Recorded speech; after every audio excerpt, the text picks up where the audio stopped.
The auditorium buzzed with excitement as hundreds of families filled the seats, cameras flashing and proud voices calling out names.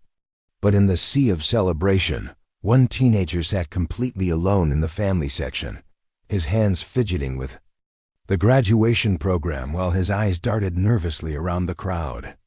What happened next would remind everyone present that sometimes the most powerful moments come from the kindness of strangers.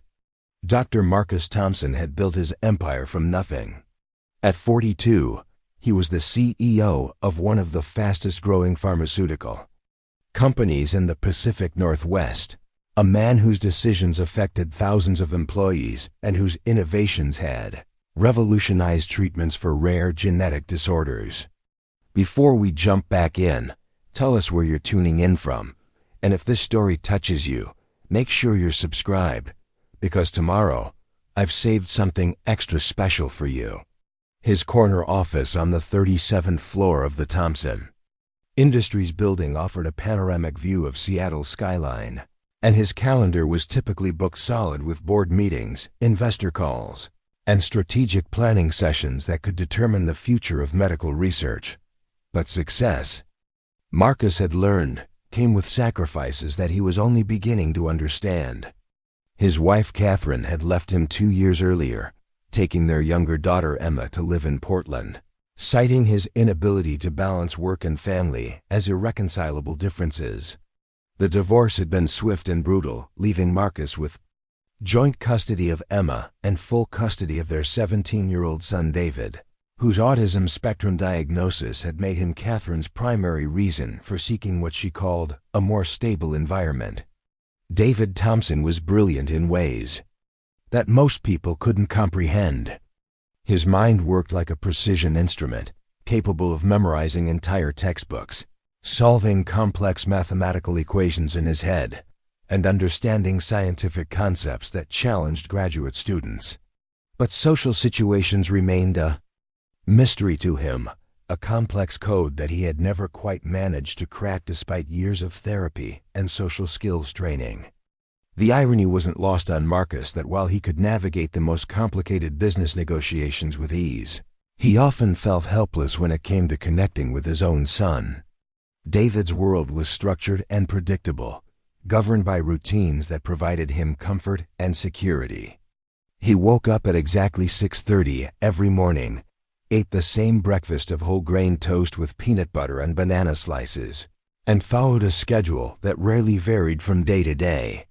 Their home in the affluent Bellevue neighborhood was a testament to Marcus's success, but felt more like a museum than a place where a father and son lived together. The house was immaculate, professionally decorated, and equipped with every technological convenience imaginable. David had his own wing of the house, complete with a specialized computer setup for his programming interests and a library of technical manuals that he read for pleasure. Communication between father and son happened mostly through logistics. Marcus would leave notes about schedule changes on the refrigerator. David would respond with his own carefully written updates about school assignments or doctor appointments. They existed in parallel rather than together, two people sharing the same space but living fundamentally different lives. The demands of running Thompson Industries meant that Marcus was frequently traveling, attending conferences in different cities, meeting with research teams across the country, and managing international partnerships that required him to be available at all hours. He had hired Mrs. Rodriguez, a patient and experienced caregiver, to stay with David during his absences, ensuring that his son's routines remained undisturbed even when business pulled him away. David's high school experience had been academically successful but socially challenging. Roosevelt High School had an excellent special education program, and David had thrived in advanced placement classes where his intellectual abilities could shine. His teachers consistently praised his work ethic and academic performance, but Marcus knew from parent conferences that his son spent most of his time alone, eating lunch by himself in the library, and avoiding the social activities that seemed to come naturally to his classmates. The approaching graduation had been a source of quiet anxiety for both father and son, though neither had explicitly discussed their concerns. For David, the ceremony represented a major transition, a disruption to the familiar routine of high school, and a step toward an uncertain future. For Marcus, it highlighted his awareness that he had missed too many of the small moments that made up his son's daily life, too focused on building a business empire to fully appreciate the quiet, steady progress David had made. Marcus had been looking forward to graduation day for weeks, blocking out the entire day in his calendar and declining several important meetings to ensure he could be present for David's achievement. It was meant to be a celebration of his son's academic success, a rare opportunity for them to share a milestone together without the distractions of work or the complicated logistics of their daily routine. But life had other plans. The call came at 5:30 in the morning on graduation day, jolting Marcus awake with the urgent ringtone he had assigned to emergency contacts. Dr. Sarah Chun, his head of research and development, was calling from the company's laboratory facility with news that one of their most promising experimental treatments had shown unexpected complications in its final clinical trial. 3 patients in different cities had experienced severe adverse reactions overnight, and the Food and Drug Administration was demanding immediate answers. The treatment represented 5 years of research and development, millions of dollars in investment, and the hopes of thousands of patients suffering from a rare neurological disorder. The situation required Marcus's immediate attention, not just as a CEO, but as someone who understood both the business and scientific implications of the crisis. Marcus spent 20 minutes on the phone with Dr. Chun, trying to understand the scope of the problem and the immediate steps that needed to be taken. The patients were stable but hospitalized. The clinical trial had been suspended pending investigation, and the company's stock price was already beginning to plummet as news of the complications leaked to financial markets. Emergency board meetings needed to be called, legal teams had to be consulted, and Marcus realized with growing dread that the situation would require his presence at the office for most of the day. The timing couldn't have been worse, but the responsibility to thousands of patients and employees meant that he had no choice but to address the crisis immediately. He found David in the kitchen, following his usual morning routine with mechanical precision. His son was dressed in his graduation outfit, a navy blue suit that they had purchased together the previous weekend, his hair carefully combed and his graduation cap sitting on the counter beside his breakfast plate. "David," Marcus began, his voice heavy with regret he couldn't quite hide. "Something's happened at work. There's a serious problem with one of our treatments, and I need to handle it immediately." David looked up from his toast, his expression neutral but his hands stilling in their methodical movements. Marcus had learned to read his son's subtle cues over the years, and he could see the disappointment that David was trying to hide behind his carefully controlled demeanor. Preparing and narrating this story took us a lot of time, so if you are enjoying it, subscribe to our channel. It means a lot to us. Now back to the story. "The graduation ceremony starts at 2 o'clock, David said, his voice matter-of-fact but carrying an undertone of uncertainty that made Marcus's chest tighten with guilt. "I know, and I'm going to do everything I can to be there," Marcus replied. Though even as he spoke the words, he knew the situation at the office would likely consume his entire day. "Mrs. Rodriguez will drive you to school and make sure you're ready for the ceremony. I'll meet you there as soon as I can get away from the office." David nodded once, a gesture that could have meant acceptance or resignation, and returned to his breakfast routine.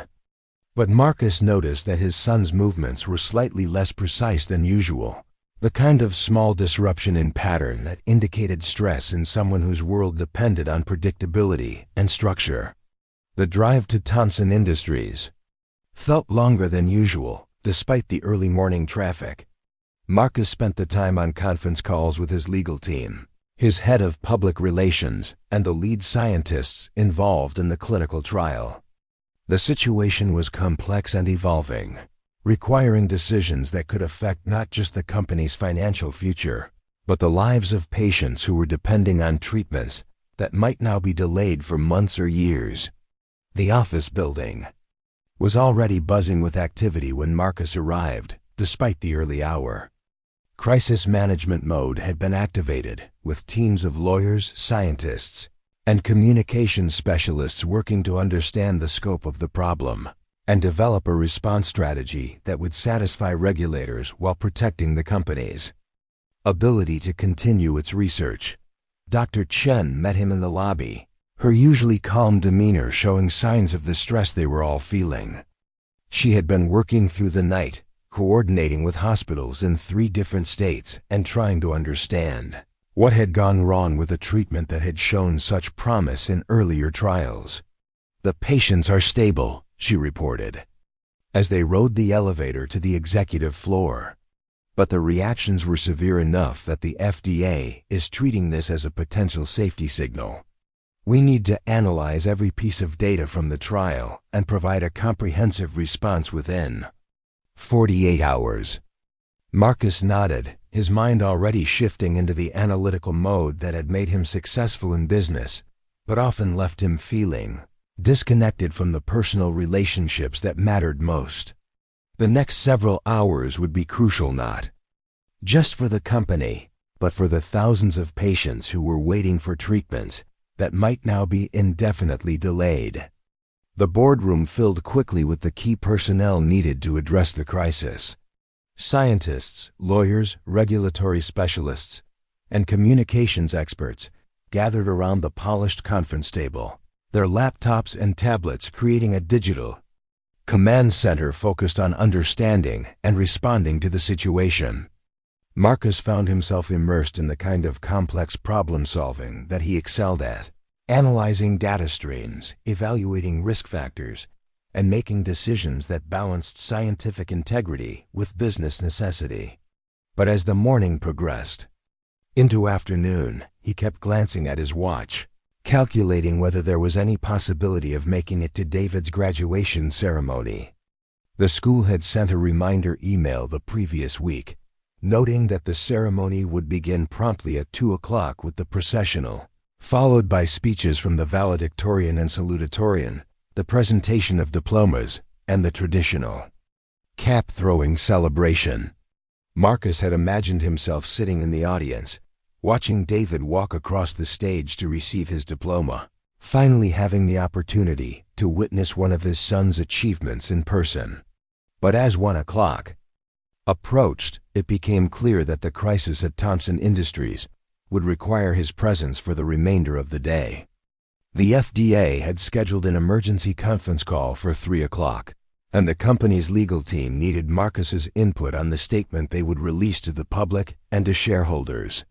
He tried calling David's phone, knowing that his son rarely answered during school hours, but hoping to at least leave a voicemail explaining the situation.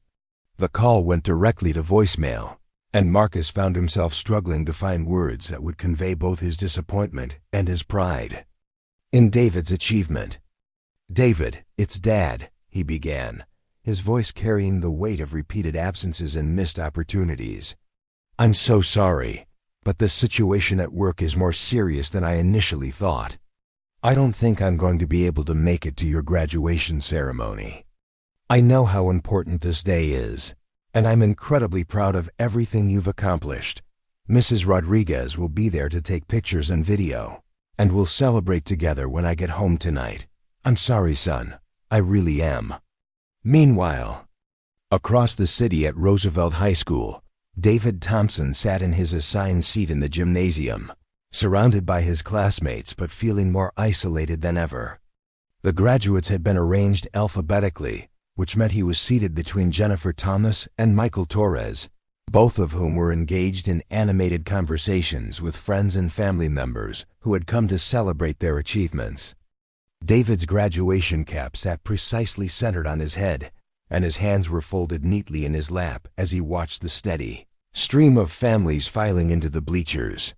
He had memorized the graduation program, knew exactly when his name would be called, and had practiced walking across the stage with the measured pace that his occupational therapist had helped him develop. But as 2 o'clock approached and the ceremony began, David couldn't help but scan the audience for his father's familiar figure. Mrs. Rodriguez was there, sitting in the section reserved for families, her camera ready to document the moment. But the seat beside her remained conspicuously empty, a visual reminder of the many times David had attended school events without his father's presence. The opening remarks by Principal Williams seemed to stretch on forever, followed by speeches from the valedictorian and salutatorian that David found academically interesting but emotionally irrelevant. He understood intellectually that graduation was supposed to be a celebration, a milestone marking the transition from high school to the next phase of life. But without his father there to witness it, the ceremony felt more like a performance. He was given for an audience that didn't include the person whose approval mattered most. David had always struggled with understanding the social aspects of major life events, but he had developed enough awareness to recognize that most of his classmates were experiencing something fundamentally different from what he was feeling. Their families were cheering and taking pictures, creating memories that would be treasured for years to come. Meanwhile, he sat quietly, following the ceremony's protocol while feeling increasingly disconnected from the celebration happening around him. The alphabet had never felt so long as David waited for his name to be called. When David Thompson finally echoed through the gymnasium's public address system, he rose from his seat with practiced precision and walked across the stage to receive his diploma. Principal Williams shook his hand and offered congratulations. But David's eyes automatically searched the audience for his father's face. Even though he knew Marcus wasn't there, Mrs. Rodriguez waved enthusiastically from her seat and took several pictures. But David could see the sadness in her expression as she documented the moment alone. She had been part of their family for 3 years, and she understood better than most the complicated relationship between father and son, the way love and responsibility could become tangled with work demands and good intentions that never quite translated into presence. After the ceremony concluded and the traditional cap-throwing celebration filled the air with navy blue graduation caps, David found himself standing somewhat apart from the clusters of families who were taking group photos and making dinner plans. His classmates were being embraced by parents and grandparents, surrounded by the kind of joyful chaos that marked significant family milestones. Mrs. Rodriguez approached him with a gentle smile, her camera still in hand.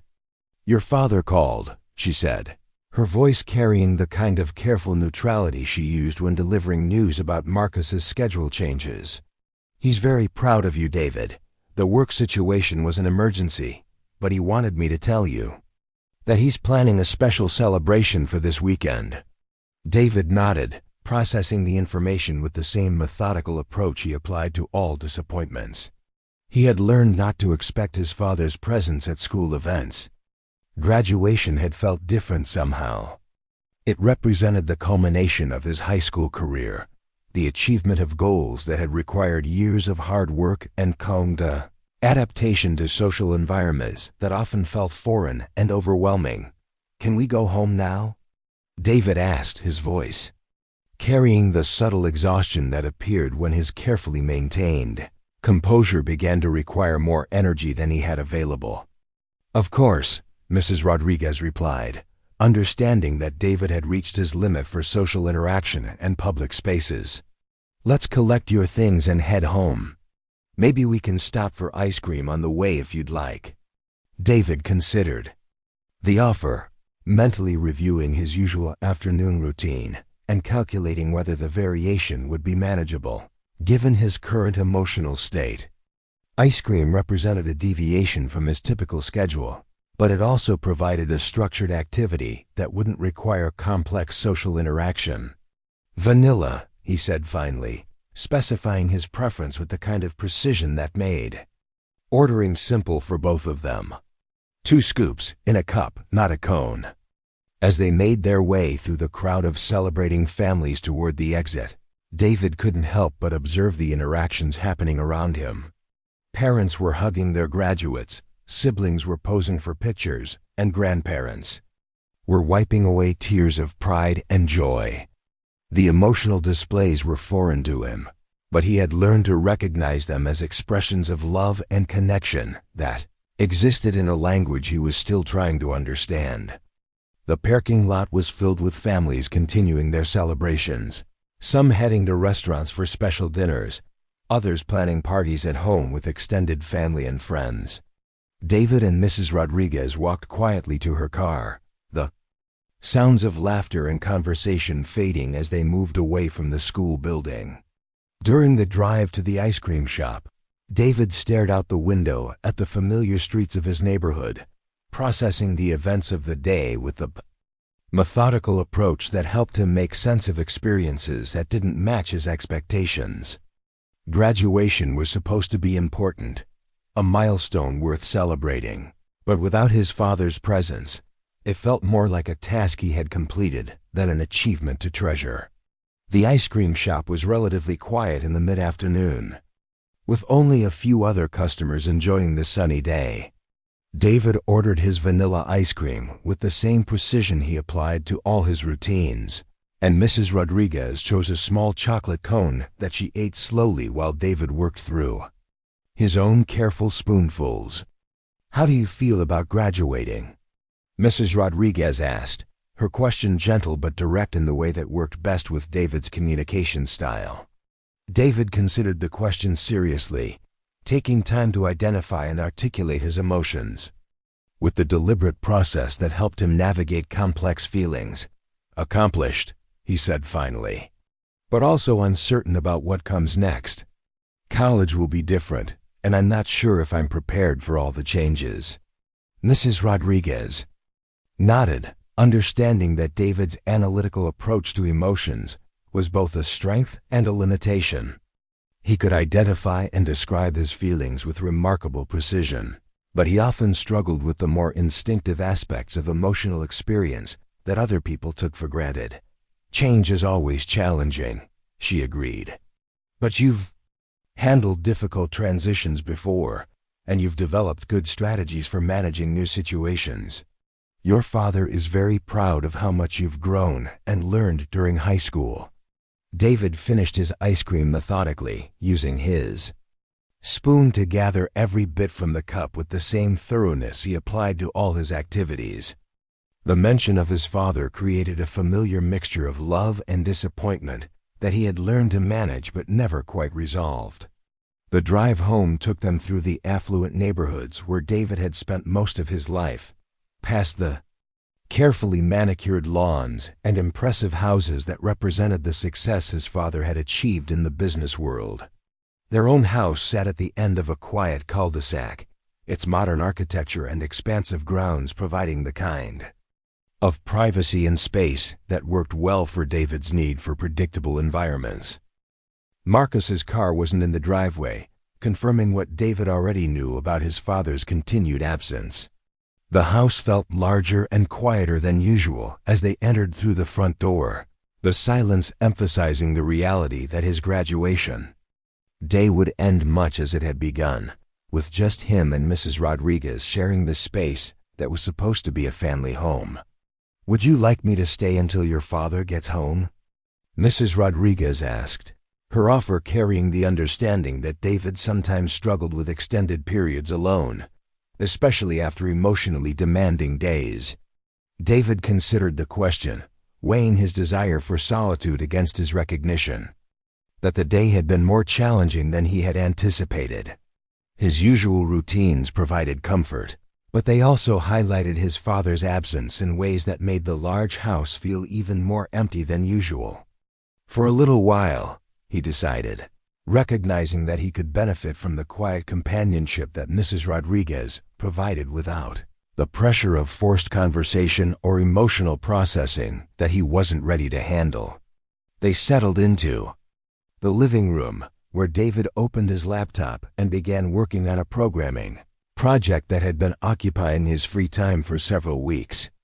The familiar rhythm of coding provided a welcome distraction from the disappointments of the day, allowing him to focus on problems that had logical solutions and predictable outcomes. Mrs. Rodriguez worked quietly on her own tablet, answering emails and reviewing her schedule for the coming week. She had learned to provide David with companionship without intrusion, understanding that his processing style required space and time rather than direct emotional support. As the afternoon stretched into evening, David found himself thinking about his father's work crisis and the decisions that had led to his absence from graduation. He understood intellectually that Marcus's pharmaceutical company dealt with life-and-death situations that required immediate attention, but emotionally he struggled with the pattern of work taking priority over family milestones. The phone rang at 6:30, Marcus's ringtone indicating that he was finally able to call home. David answered with his usual greeting, his voice neutral and controlled despite the complicated emotions he was experiencing. "David, I'm so sorry." Marcus's voice carried the exhaustion and frustration of a long day dealing with corporate crisis management. "The situation here is finally under control, but it took much longer than I expected." "How was the graduation ceremony?" "It proceeded according to the schedule in the program," David replied, his factual response masking the disappointment he wasn't sure how to express directly. Principal Williams gave opening remarks. The valedictorian and salutatorian delivered. Their speeches and diplomas were presented in alphabetical order. "I received my diploma and participated in the cap-throwing tradition." Marcus recognized his son's pattern of retreating into factual descriptions when dealing with difficult emotions, a coping mechanism that David had developed to manage situations that felt overwhelming or painful.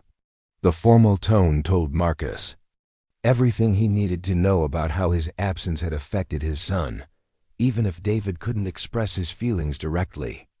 "Mrs. Rodriguez took pictures and video," David continued, his voice maintaining the same careful neutrality. "She said you were planning a celebration for this weekend." "That's right," Marcus confirmed, his voice carrying the weight of guilt and determination to make up for his absence. "I was thinking we could plan something special. Maybe that astronomy trip to the observatory that you mentioned wanting to do. We could make it a whole weekend, just the two of us." David processed the offer, recognizing his father's attempt to compensate for missing graduation, while also feeling skeptical about whether work demands would allow the trip to actually happen. Past experience had taught him that Marcus's plans often changed due to business emergencies, and David had learned to protect himself emotionally by not investing too heavily in future promises. "That would be acceptable," David replied, his careful phrasing indicating both interest and emotional self-protection. "I will research the observatory's schedule and visiting requirements." The conversation continued for a few more minutes, with Marcus sharing general details about the crisis at work and David providing additional facts about the graduation ceremony. Both father and son were trying to connect across the emotional distance that had developed over years of missed opportunities and competing priorities, but neither quite knew how to bridge the gap that work demands and communication challenges had created. After hanging up, David returned to his programming project, but found his concentration disrupted by thoughts about his relationship with his father and his expectations for the future. College would begin in the fall, representing another major transition that he would likely navigate largely on his own. Despite his father's financial support and good intentions, Mrs. Rodriguez prepared to leave as the sun began setting behind the mountains visible from their living room windows. "Your father loves you very much," she said gently as she gathered her things. "Sometimes adults make decisions that don't reflect their priorities clearly, but that doesn't change how much you matter to him." David nodded, appreciating her attempt to provide perspective while also recognizing the limitations of good intentions when they consistently failed to translate into actual presence. He had learned to manage his expectations regarding his father's availability, but graduation had represented a hope that this milestone might be different, that academic achievement might be significant enough to warrant his father's undivided attention. "Thank you for attending the ceremony," David said, his gratitude genuine despite the formal tone, that characterized most of his emotional expressions. It was important to have someone there who cares about my achievement. Mrs. Rodriguez smiled, understanding that David's acknowledgement represented significant emotional expression given his usual communication style. It was my pleasure to be there. You should be very proud of what you accomplished today, regardless of who was or wasn't in the audience. After she left, David found himself alone in the house that represented his father's success, but often felt more like a museum than a home. The graduation cap sat on the kitchen counter where he had placed it after the ceremony, a tangible reminder of the day's achievement and disappointment. He followed his usual evening routine with mechanical precision, preparing a simple dinner and reviewing his schedule for the following day. The programming project that had occupied his afternoon provided a welcome distraction, allowing him to focus on logical problems that didn't involve the complicated emotions surrounding family relationships and unmet expectations. As he worked, David couldn't help but think about his classmates who had been surrounded by celebrating families, who had experienced graduation as the joyful milestone it was supposed to represent. He understood that his father loved him and was proud of his achievements, but he also recognized that work would always compete for Marcus's attention in ways that made David feel secondary to business priorities. The house felt especially quiet that evening, the silence emphasizing both David's independence and his isolation. He had learned to manage on his own, to find satisfaction in academic achievement and personal projects that didn't depend on external validation. But graduation had highlighted his awareness that other families shared milestones in ways that created lasting memories and deeper connections. By the time Marcus finally arrived home after 9 o'clock, David had completed his evening routine and was preparing for bed. They exchanged brief greetings, Marcus offering another apology for missing the ceremony and David accepting it with the same neutral politeness that characterized most of their interactions. "I brought your diploma home," David mentioned, indicating the folder containing his high school diploma that sat on the kitchen counter.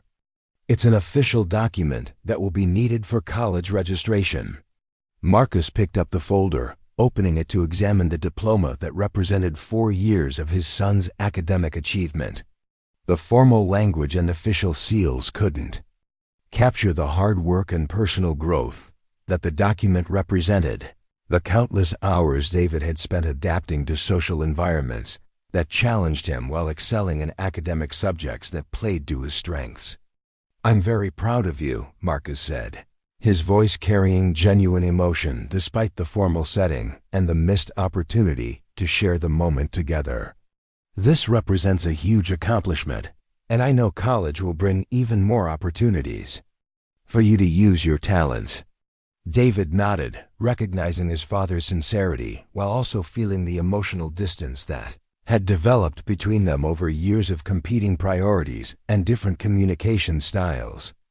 They both wanted to connect, but neither quite knew how to bridge the gap that work demands and autism-related social challenges had created.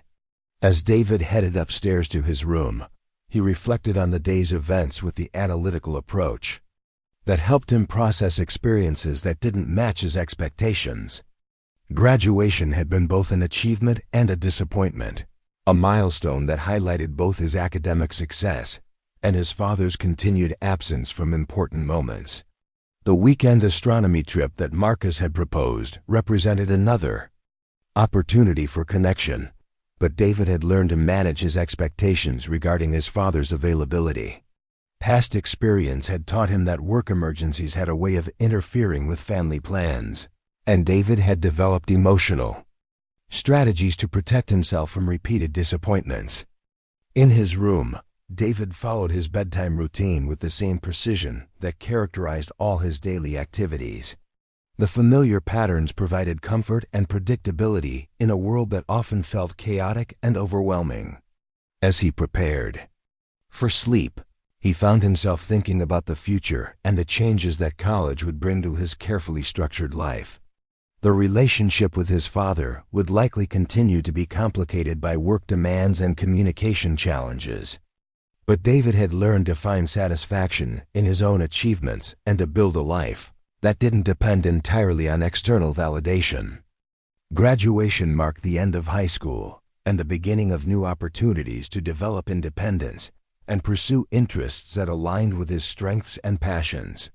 As sleep approached, David allowed himself to feel both pride in his academic achievement and sadness about his father's absence, recognizing that both emotions were valid responses to the day's events.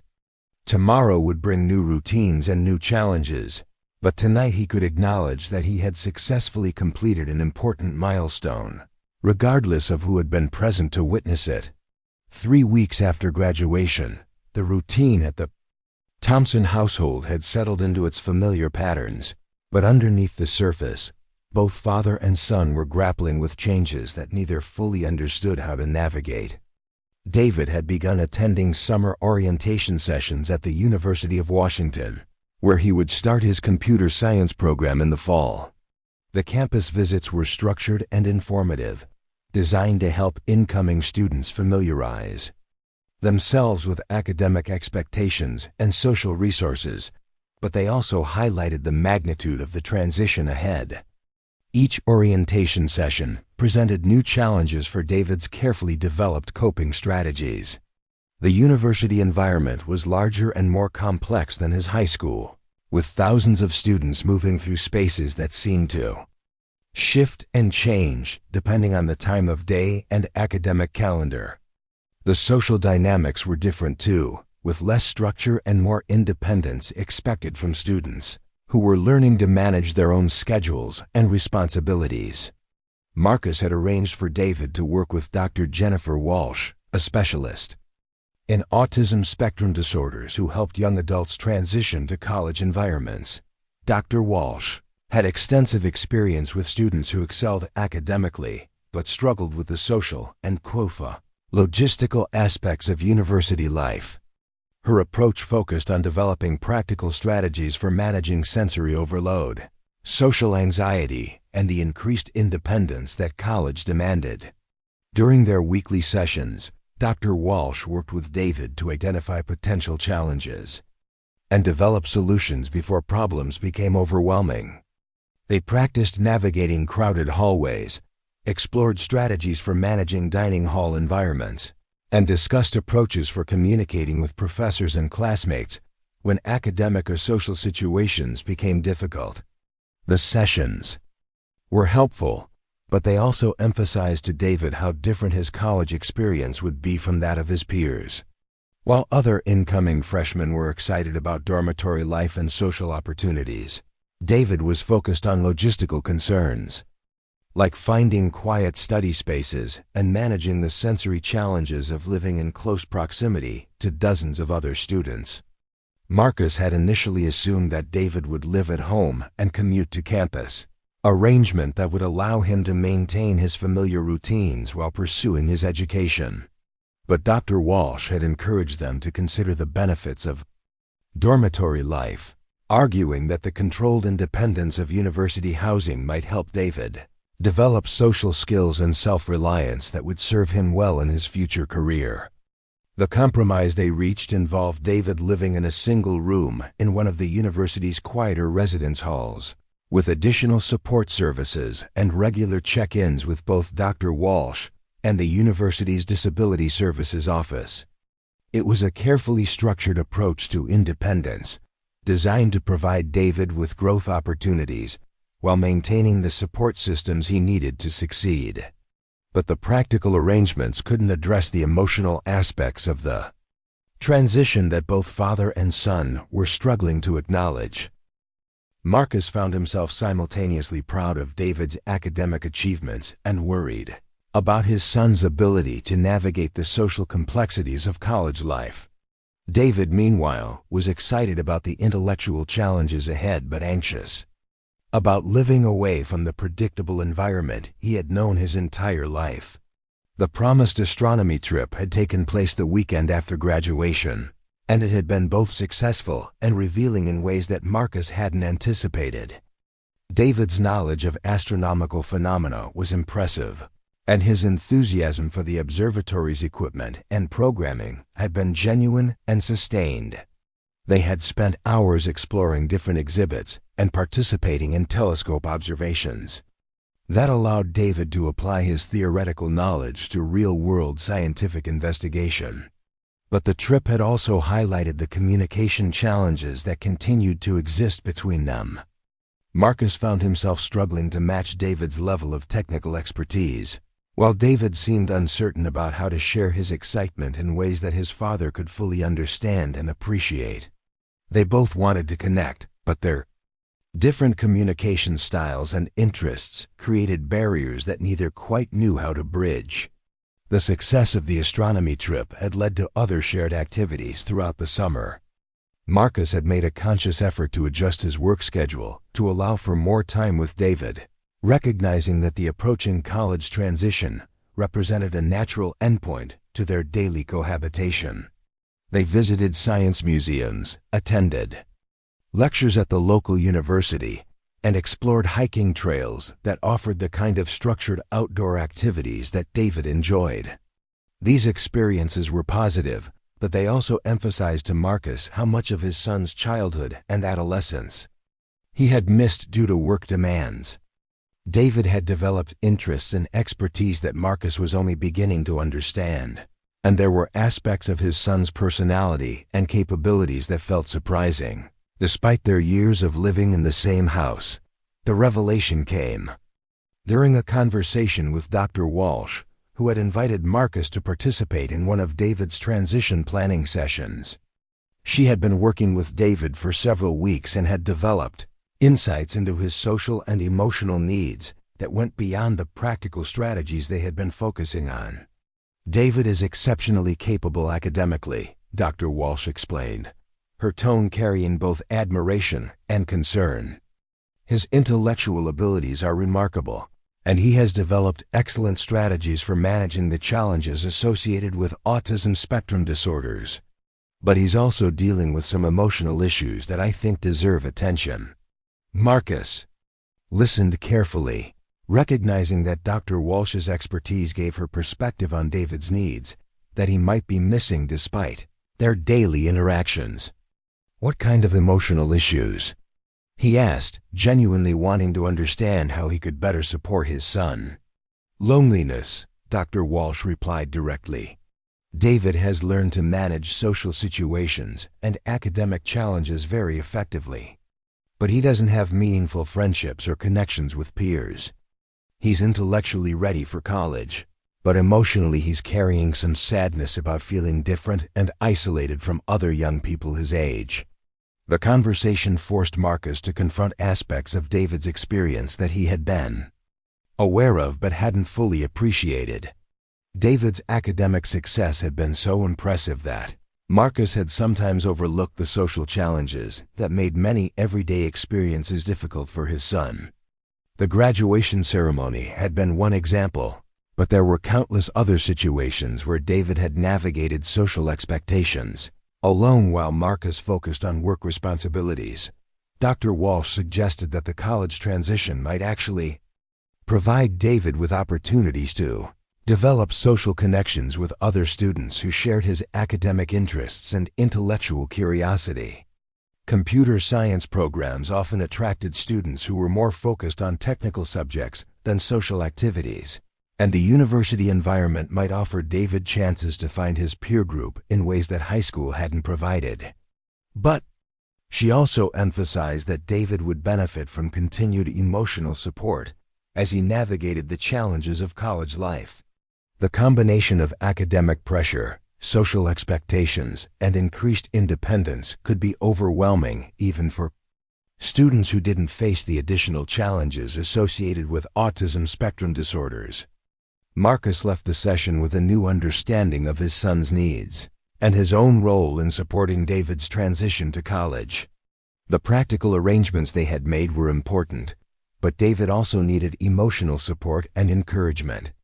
As he faced the challenges of living independently and developing relationships with peers who might finally understand and appreciate his unique perspective, The summer continued with a mixture of preparation and relationship building that felt different from their previous interactions.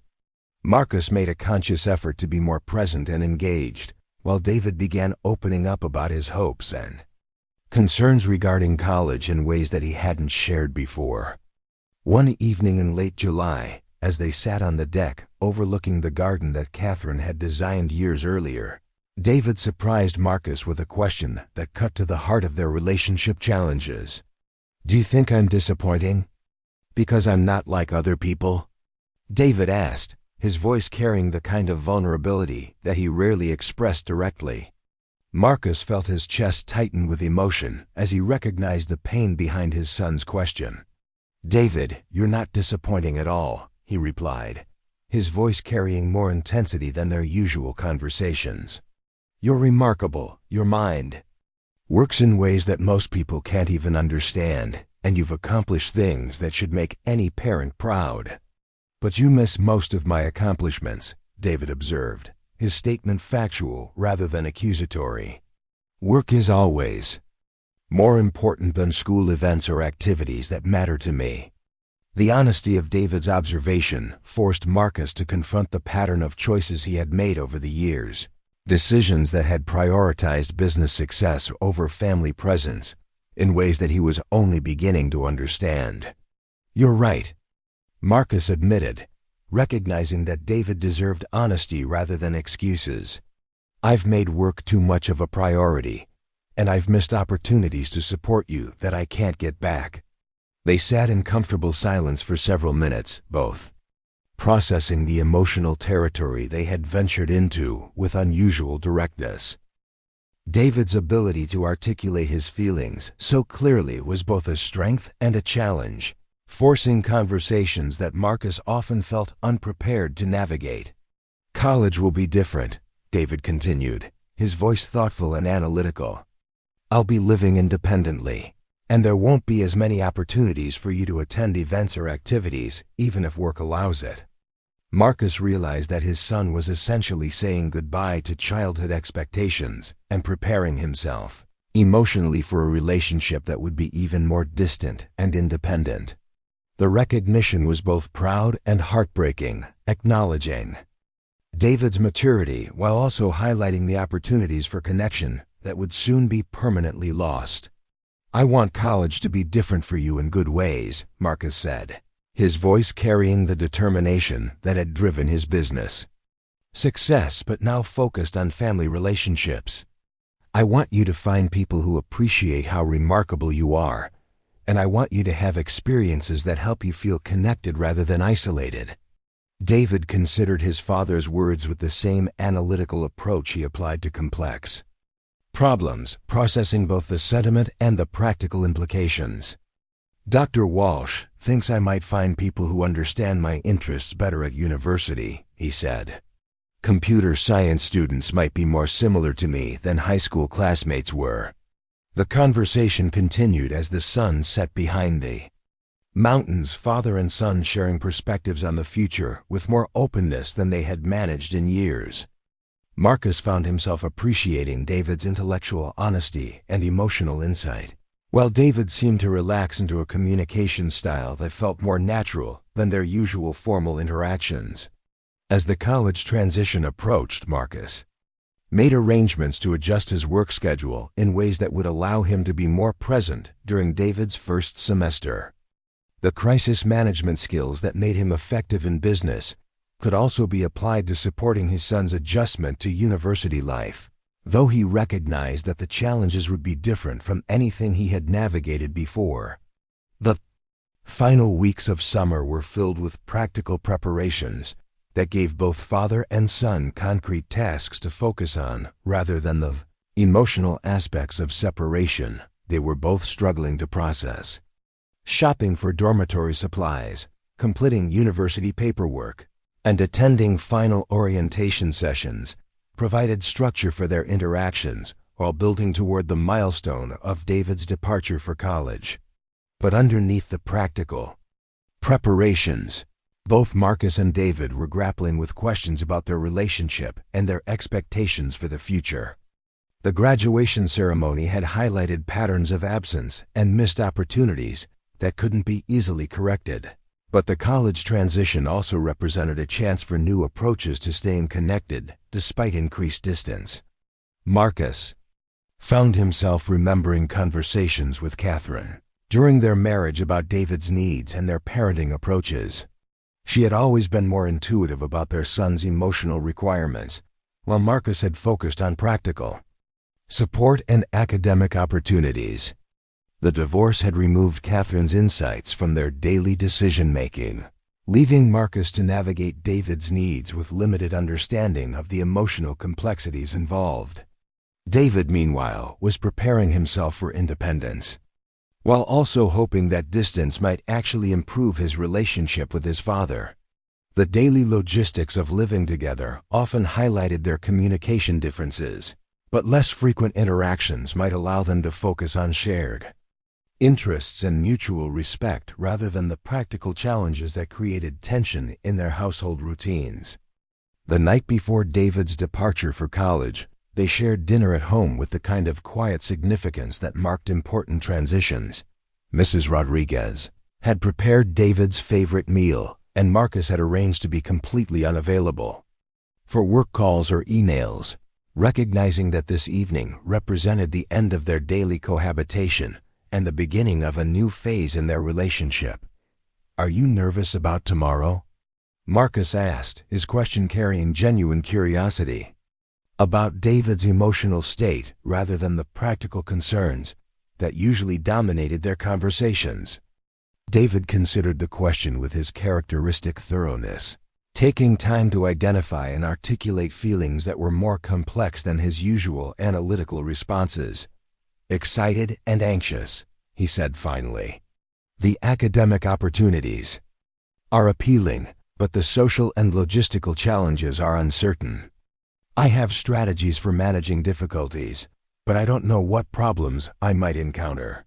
Marcus nodded, recognizing that David's analytical approach to emotions was both a strength that would serve him well in college and a reminder of how different his son's experience of the world was from that of most young people.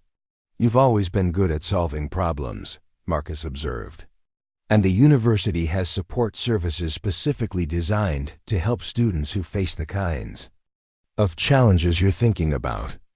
Dr. Walsh thinks I might surprise myself with how well I adapt," David replied, his voice carrying a mixture of hope and skepticism that Marcus found both endearing and concerning. "She says college environments often work better for people who think differently because there's more acceptance of intellectual diversity."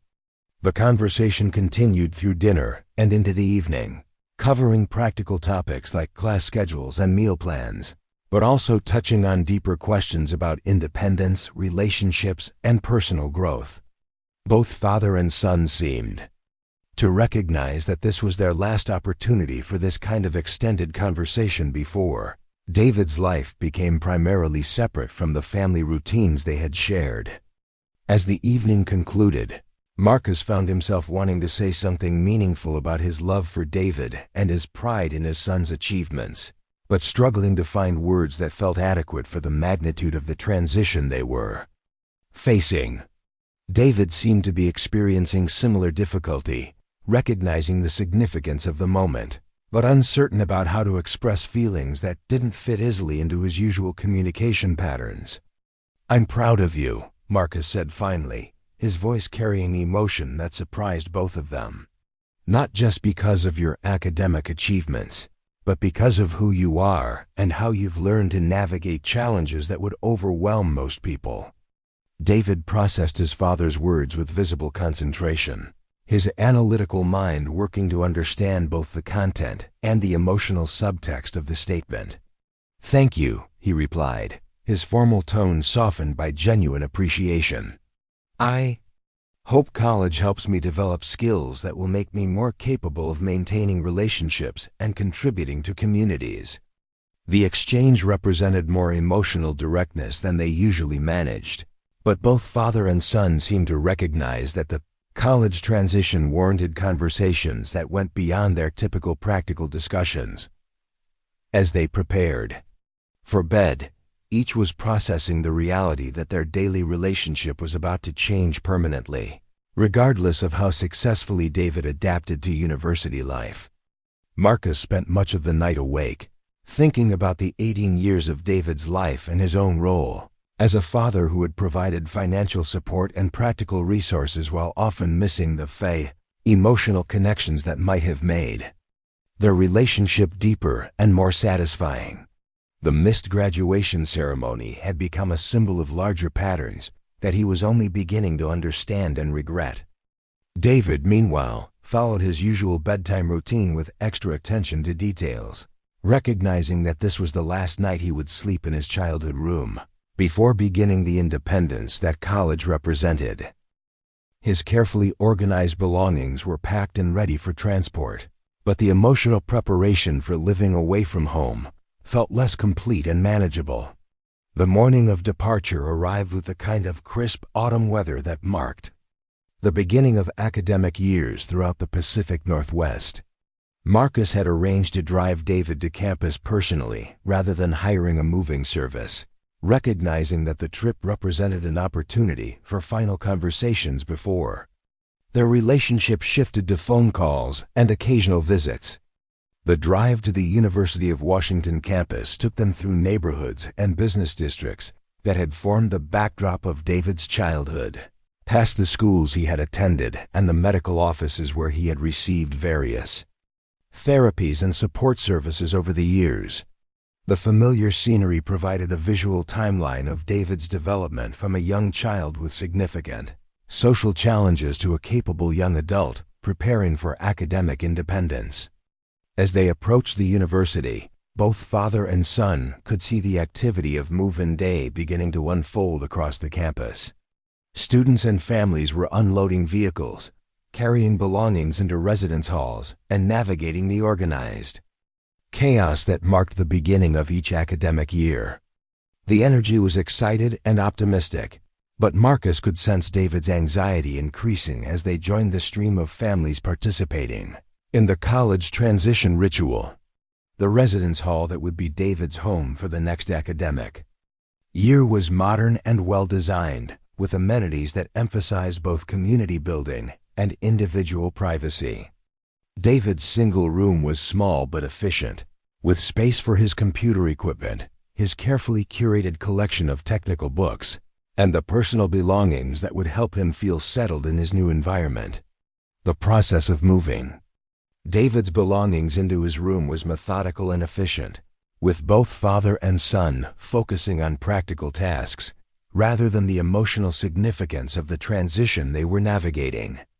David arranged his space with the same precision that characterized all his organizational systems, while Marcus helped with lifting and transportation, while trying not to interfere with his son's particular preferences for how things should be arranged. Other families were engaged in similar activities throughout the residence hall, but Marcus noticed that most of the interaction seemed more emotionally expressive than what he and David were experiencing. Parents were hugging their children, taking multiple photographs, and engaging in the kind of prolonged goodbye rituals that emphasized the significance of the separation about to occur. David seemed to prefer their more subdued approach, but Marcus wondered whether his son might be missing emotional experiences that other young people took for granted. The question of whether their family dynamics were serving David's needs or simply reflecting Marcus's own discomfort with emotional expression was one that he had been considering throughout the summer preparation period. As the move-in process neared completion, both father and son seemed to recognize that their goodbye was approaching, but neither seemed quite prepared for the emotional complexity of the moment. David had successfully transitioned to independence in many practical ways, but the relationship with his father remained an area of uncertainty and unresolved feelings. "You have my phone number and email address," Marcus said, falling back on practical information when emotional expression felt too challenging. "And Dr. Walsh will continue working with you remotely if you need support with adjustment issues."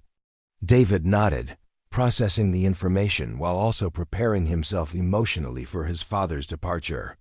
I'll contact you if problems arise that I can't solve independently," he replied, his formal tone masking whatever feelings he might be experiencing about the transition. The goodbye itself was brief and somewhat awkward. A handshake that both father and son seemed to recognize was inadequate for the significance of the moment, but also consistent with their usual communication style.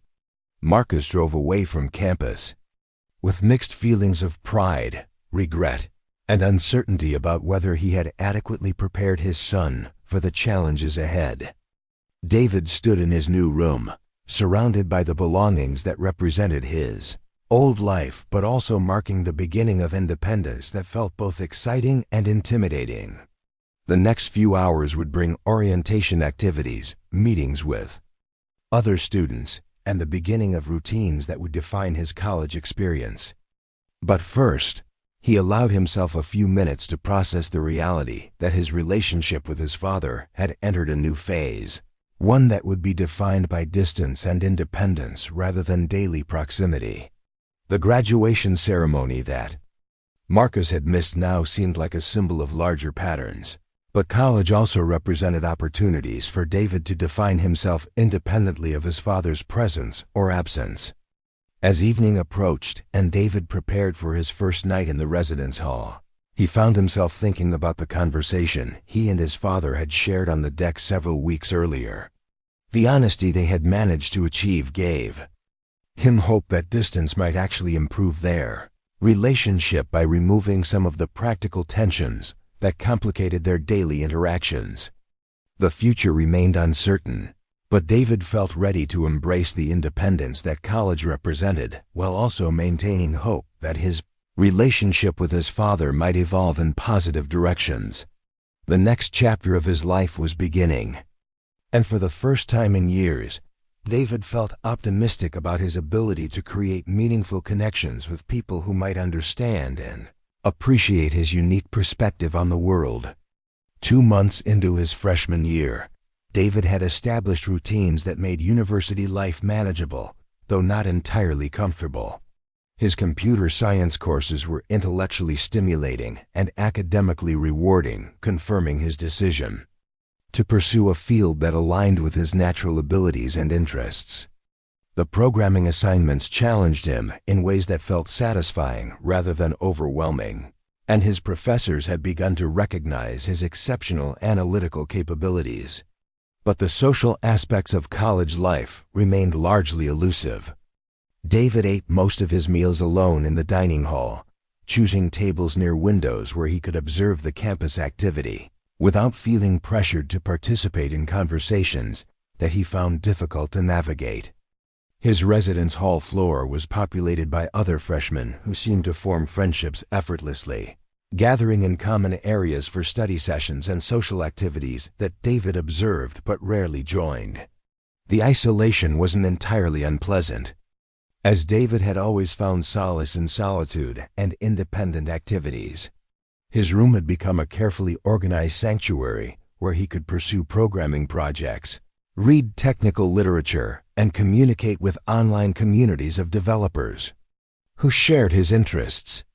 The virtual connections felt more natural and manageable than face-to-face interactions with classmates who seemed to operate according to social rules he had never fully mastered.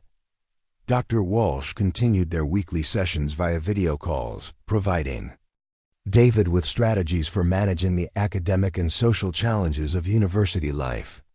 She had been encouraged by his academic success and his ability to maintain the daily routines that provided him with stability and predictability. But she also recognized that David's social isolation was becoming more pronounced rather than improving as they had hoped the college environment might allow. "How are you feeling about your peer relationships?" Dr. Walsh asked during one of their October sessions, her question direct but gentle in the way that worked best with David's communication style.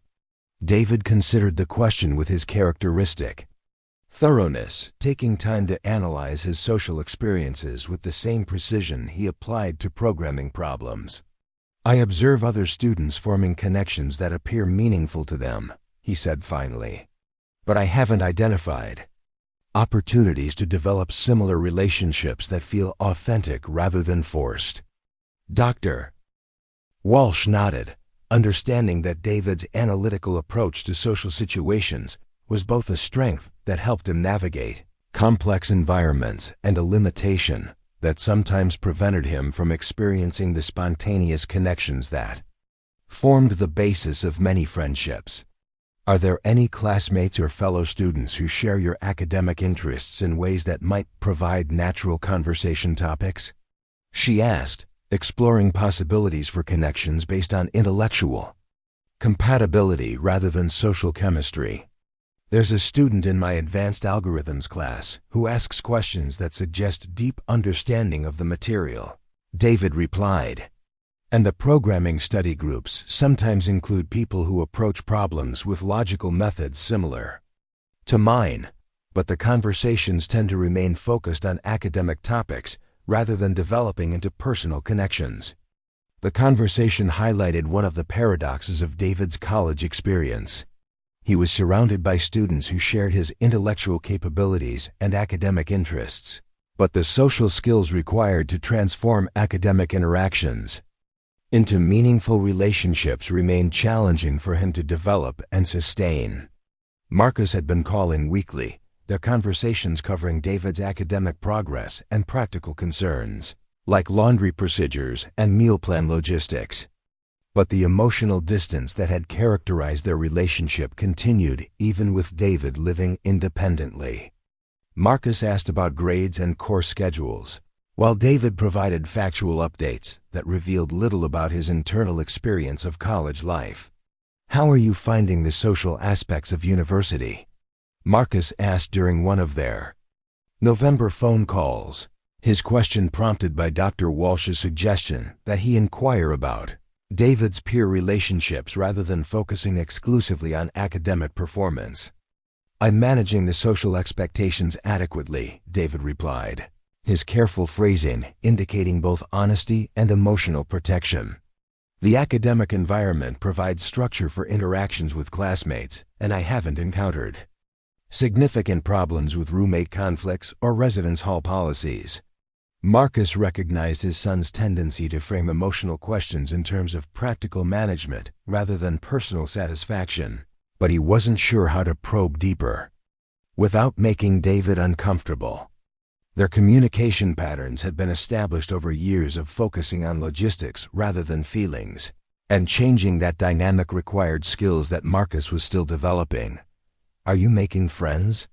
Marcus asked more directly, trying to understand whether David's social experiences were meeting his needs, even if they didn't match typical college student patterns. David paused before responding, processing both the question and his own feelings about friendship and social connection.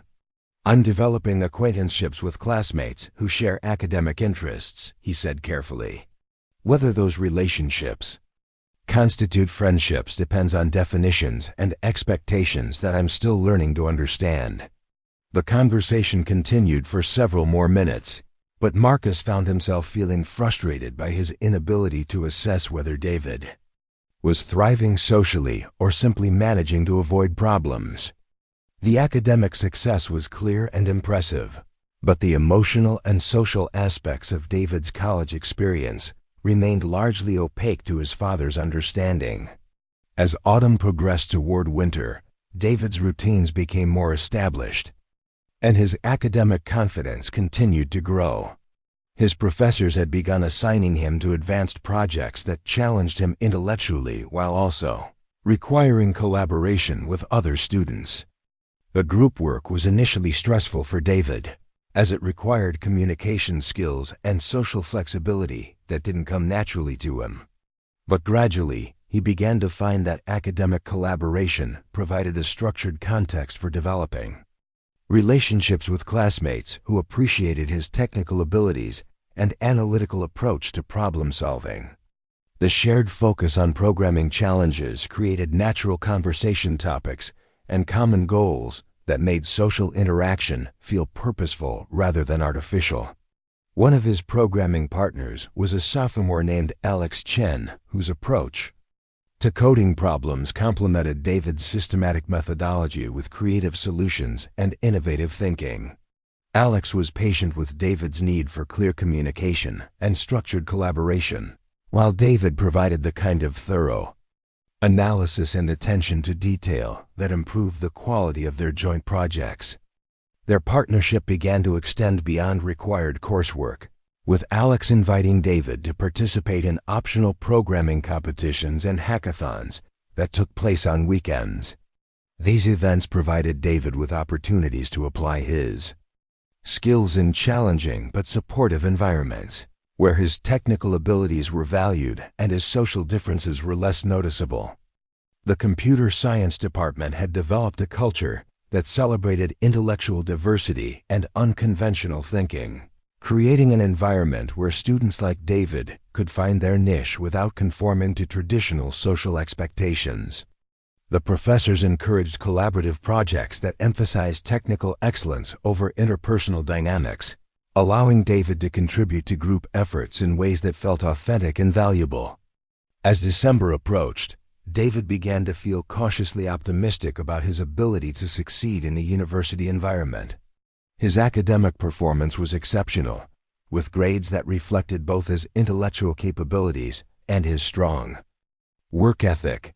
The social aspects of college life remained challenging, but he had developed strategies for managing dormitory living and had begun to form connections with classmates who shared his interests and appreciated his contributions. The winter break represented David's first extended return home since beginning college, and both he and Marcus approached the reunion with mixed expectations. David had grown accustomed to independence and the structured freedom of university life, while Marcus had been adjusting to the quieter household and the absence of daily interactions with his son.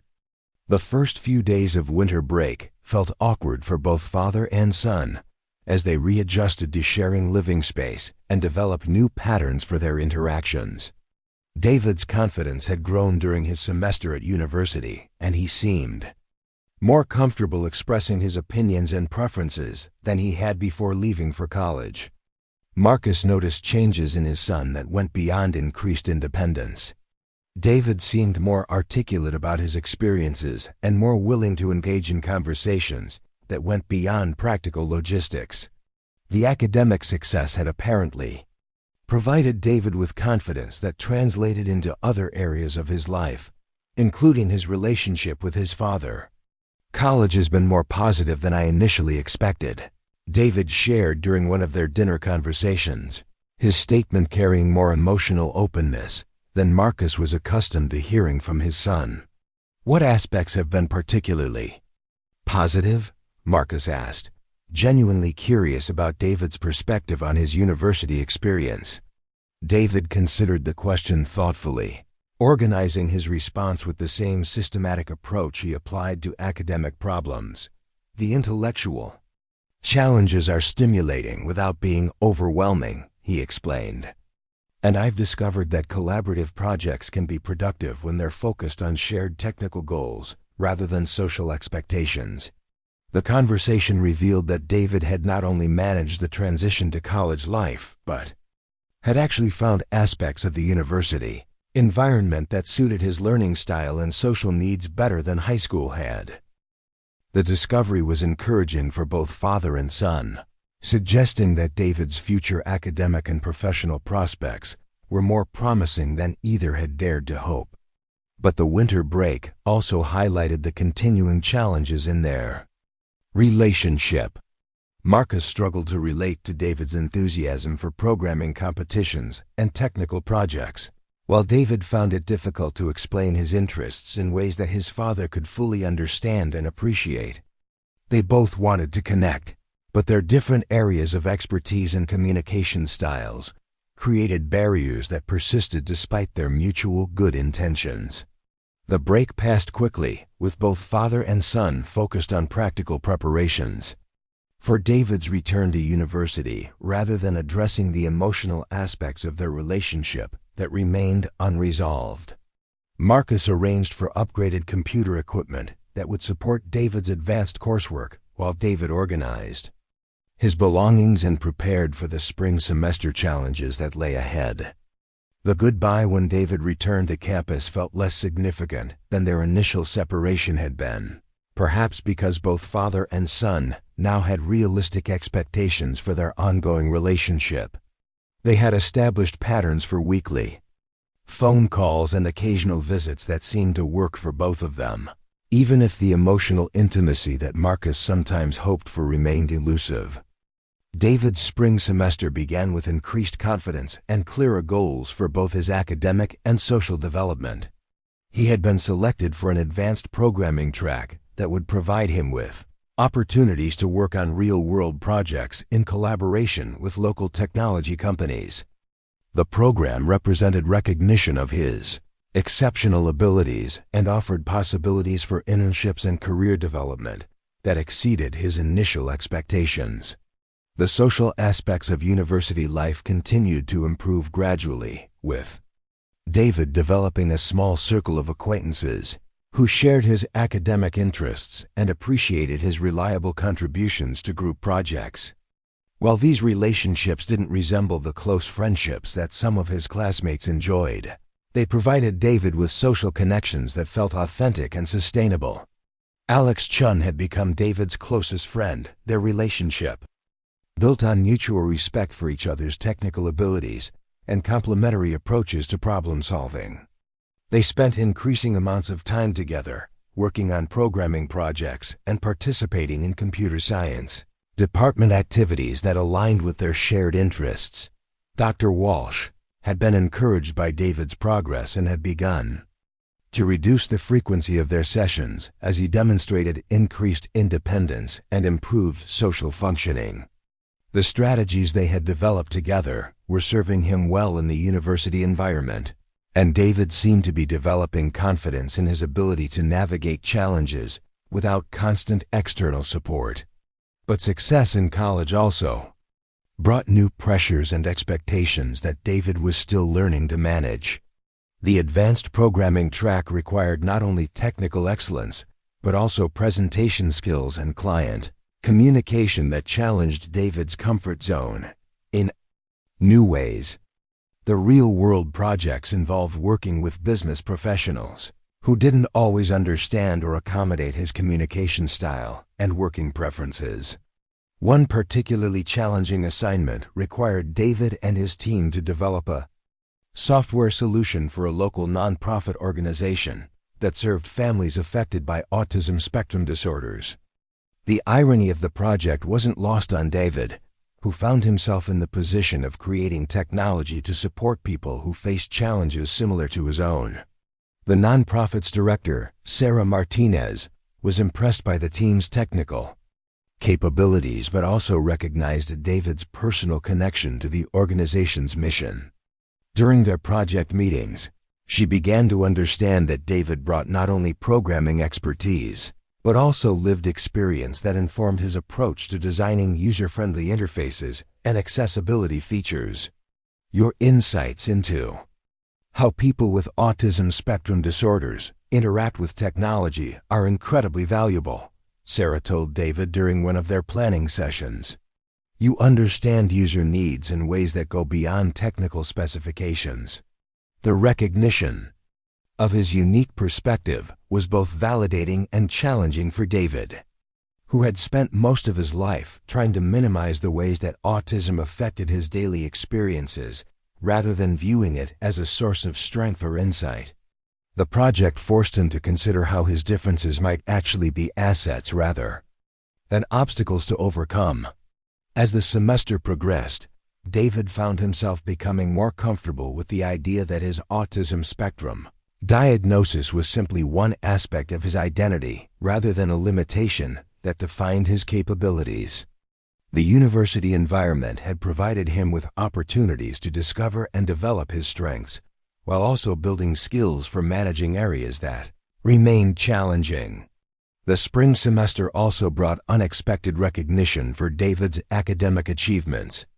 His professors had nominated him for several scholarships and academic honors that acknowledged both his exceptional performance and his potential for future contributions to the field of computer science. The recognition was gratifying, but it also increased expectations and pressure that David found both motivating and stressful. The awards came with opportunities for advanced research projects and internships that could significantly impact his future career prospects, but they also required levels of self-promotion and networking that didn't come naturally to him. Marcus had been proud of David's academic recognition, but he also recognized that his son's success was highlighting his own limited understanding of David's field of study and professional aspirations. The gap between Marcus's pharmaceutical industry experience and David's computer science expertise meant that he could offer general encouragement, but little specific guidance about career decisions and opportunities. "I'm proud of your achievements," Marcus told David during one of their weekly phone calls, "but I also realize that I don't understand your field well enough to provide the kind of career advice that might be helpful." David appreciated his father's honesty and recognition of his limitations, but the acknowledgement also emphasized the emotional distance that continued to characterize their relationship. "Dr. Walsh and my academic advisor are providing guidance about career development," David replied, his practical response indicating both self-sufficiency and subtle disappointment that his father couldn't offer more relevant support. As the academic year neared its end, David began to prepare for summer internship opportunities that would provide him with real-world experience in the technology industry. The application process required skills in self-presentation and interview techniques that challenged him in new ways, but Alex Chun had offered to help him practice and prepare for the selection processes. The support from his friend highlighted how much David's social capabilities had developed during his first year of college. While he still preferred structured interactions and found spontaneous social situations challenging, he had learned to build relationships based on shared interests and mutual respect, rather than trying to conform to social expectations that didn't suit his personality. The year had been transformative in ways that neither David nor Marcus had fully anticipated when they had said goodbye the previous fall. David had not only succeeded academically, but had also developed confidence in his ability to navigate independent living and professional development. The social isolation that had characterized his high school experience had given way to meaningful connections with classmates and professors who valued his contributions and perspective. But the relationship between father and son remained an area of ongoing challenge and missed opportunities. Their weekly phone calls continued to focus on practical logistics rather than emotional connection, and the physical distance had somehow emphasized rather than reduced the communication barriers that had developed over years of parallel rather than intersected lives. As David prepared to return home for a brief visit before beginning his summer internship, both father and son were carrying unresolved feelings about their relationship and unspoken hopes for connection that neither quite knew how to achieve. The success of David's first year of college had been remarkable, but it had also highlighted the ways that personal growth and academic achievement couldn't automatically resolve the emotional complexities of family relationships that had been years in the making. The summer internship at Cascade Technologies had exceeded David's expectations in every measurable way. The Seattle-based startup specialized in developing accessibility software for educational institutions, and David's role involved creating adaptive interfaces that helped students with various learning differences navigate complex academic platforms. The work combined his technical expertise with his personal understanding of neurodiversity in ways that felt both professionally fulfilling and personally meaningful. His supervisor, Dr. Emily Roberts, was a former special education teacher who had transitioned into software development after recognizing the potential for technology to support students who learned differently. She appreciated David's methodical approach to problem solving and his intuitive understanding of user accessibility needs that went beyond standard design guidelines. Your perspective on how neurodivergent students interact with technology is invaluable, Dr. Roberts had told David during his midsummer performance review. You're not just coding solutions. You're anticipating needs that other developers might never consider. The recognition had been professionally validating, but it also forced David to reconsider his relationship with his autism diagnosis. Throughout his childhood and adolescence, he had focused primarily on managing the challenges associated with being different rather than recognizing the potential advantages that his neurological differences might provide in certain contexts. Working at Cascade Technologies introduced David to a community of professionals who viewed neurodiversity as a strength rather than a limitation to overcome. Several of his colleagues were openly autistic, and the company culture actively recruited people whose neurological differences contributed to innovative thinking and attention to detail that benefited their development processes. The internship also provided David with his first experience of workplace social dynamics that felt natural rather than forced. The team-based projects were structured around technical objectives rather than social expectations, and collaboration happened through shared problem-solving rather than the kind of interpersonal relationship building that David found exhausting and artificial. But the summer's success also highlighted the continuing disconnect between David's professional development and his relationship with his father.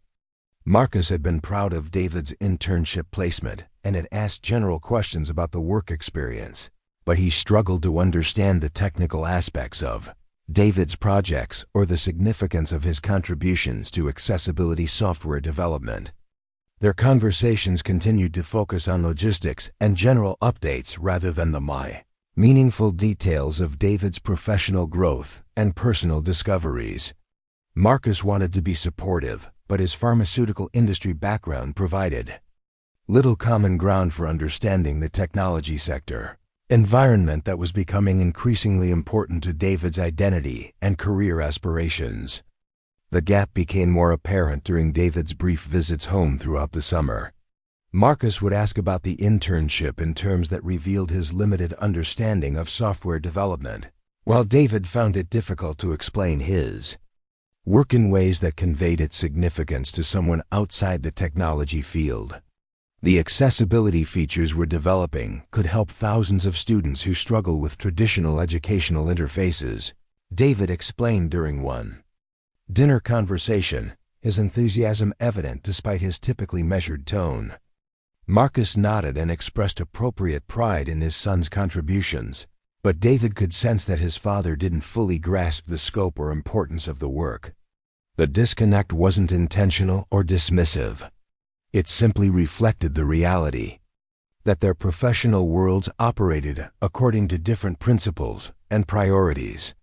As David's second year of college approached, he found himself increasingly confident about his academic and career trajectory, but still uncertain about his personal relationships and family connections. The internship had provided him with professional mentors and workplace friendships that felt more natural than most of his previous social experiences, but it had also emphasized how different his interests and capabilities were from those of his father. The return to university for his sophomore year brought new challenges and opportunities that built on the foundation of confidence he had developed during his successful freshman year. David had been selected for an advanced research program that would allow him to work directly with faculty members on projects related to assistive technology development. His academic advisor, Professor Janet Liu, specialized in human-computer interaction and had been impressed by David's combination of technical skills and personal insight into accessibility needs. She offered him a position as an undergraduate research assistant on a grant-funded project developing communication software for non-speaking autistic individuals. "Your technical abilities are exceptional," Professor Liu explained during their initial meeting. "But what makes you particularly valuable to this project is your understanding of autism from both a personal and analytical perspective. You can bridge the gap between user needs and technical implementation in ways that most developers can't. The research position represented a significant opportunity for David's academic and professional development, but it also required him to engage more openly with his autism diagnosis than he had ever done before. The project involved working with autistic research participants, analyzing communication patterns, and designing interfaces that supported alternative forms of expression and interaction. David found the work intellectually stimulating and personally meaningful, but it also forced him to confront aspects of his identity that he had spent years trying to minimize or manage rather than embrace. The research participants included autistic individuals with a wide range of communication abilities and support needs, many of whom had developed innovative strategies for expressing complex thoughts and emotions, despite significant conventional language limitations. Working with the research participants challenged David's assumptions about autism and disability in ways that were both educational and emotionally complex. He had always viewed his own autism primarily in terms of social challenges to overcome, rather than recognizing it as part of a broader neurological diversity that included remarkable strengths as well as areas of difficulty. The project also introduced David to the concept of autism advocacy and the disability rights movement, communities of autistic adults who had developed positive identities around their neurological differences and who worked to promote acceptance and accommodation rather than normalization and cure-focused approaches. Autism isn't something we need to fix, explained Dr. Marcus Williams, one of the project's autistic consultants and a prominent researcher in the field of neurodiversity studies. It's a natural variation in human neurology that comes with both challenges and strengths. The goal should be creating environments that allow autistic people to thrive rather than trying to make us more neurotypical. The perspective was revolutionary for David, who had spent most of his life focusing on developing skills that would help him function more successfully in neurotypical environments rather than considering how those environments might be adapted to better accommodate neurological differences. As his sophomore year progressed, David began to develop a more integrated understanding of his autism diagnosis as part of his identity rather than a separate challenge to manage alongside his academic and professional pursuits. The research work provided him with opportunities to contribute to projects that could improve the lives of other autistic individuals, while also advancing his own career goals in technology development. But the personal growth and professional success also created new challenges in his relationship with his father. David's increasing involvement in autism advocacy and neurodiversity research was difficult for Marcus to understand, particularly given his medical industry background and his focus on treatment and intervention approaches to disability. During one of their weekly phone calls, David attempted to explain his research work and his evolving perspective on autism advocacy, but the conversation highlighted the fundamental differences in their approaches to understanding disability and neurodiversity.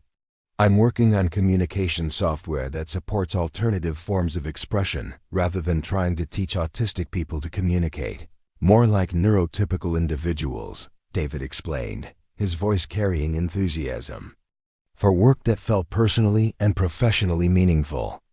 Marcus struggled to understand the distinction David was making between accommodation and intervention approaches, and his response revealed assumptions about autism and disability that David was beginning to question.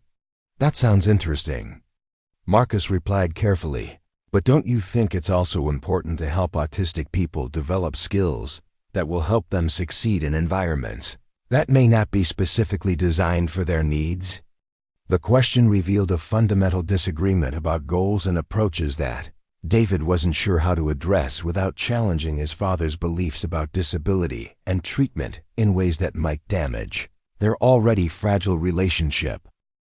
The research suggests that accommodation and environmental modification are often more effective than intervention approaches that focus on changing autistic individuals, David replied, his academic tone masking the personal significance of the philosophical differences they were exploring.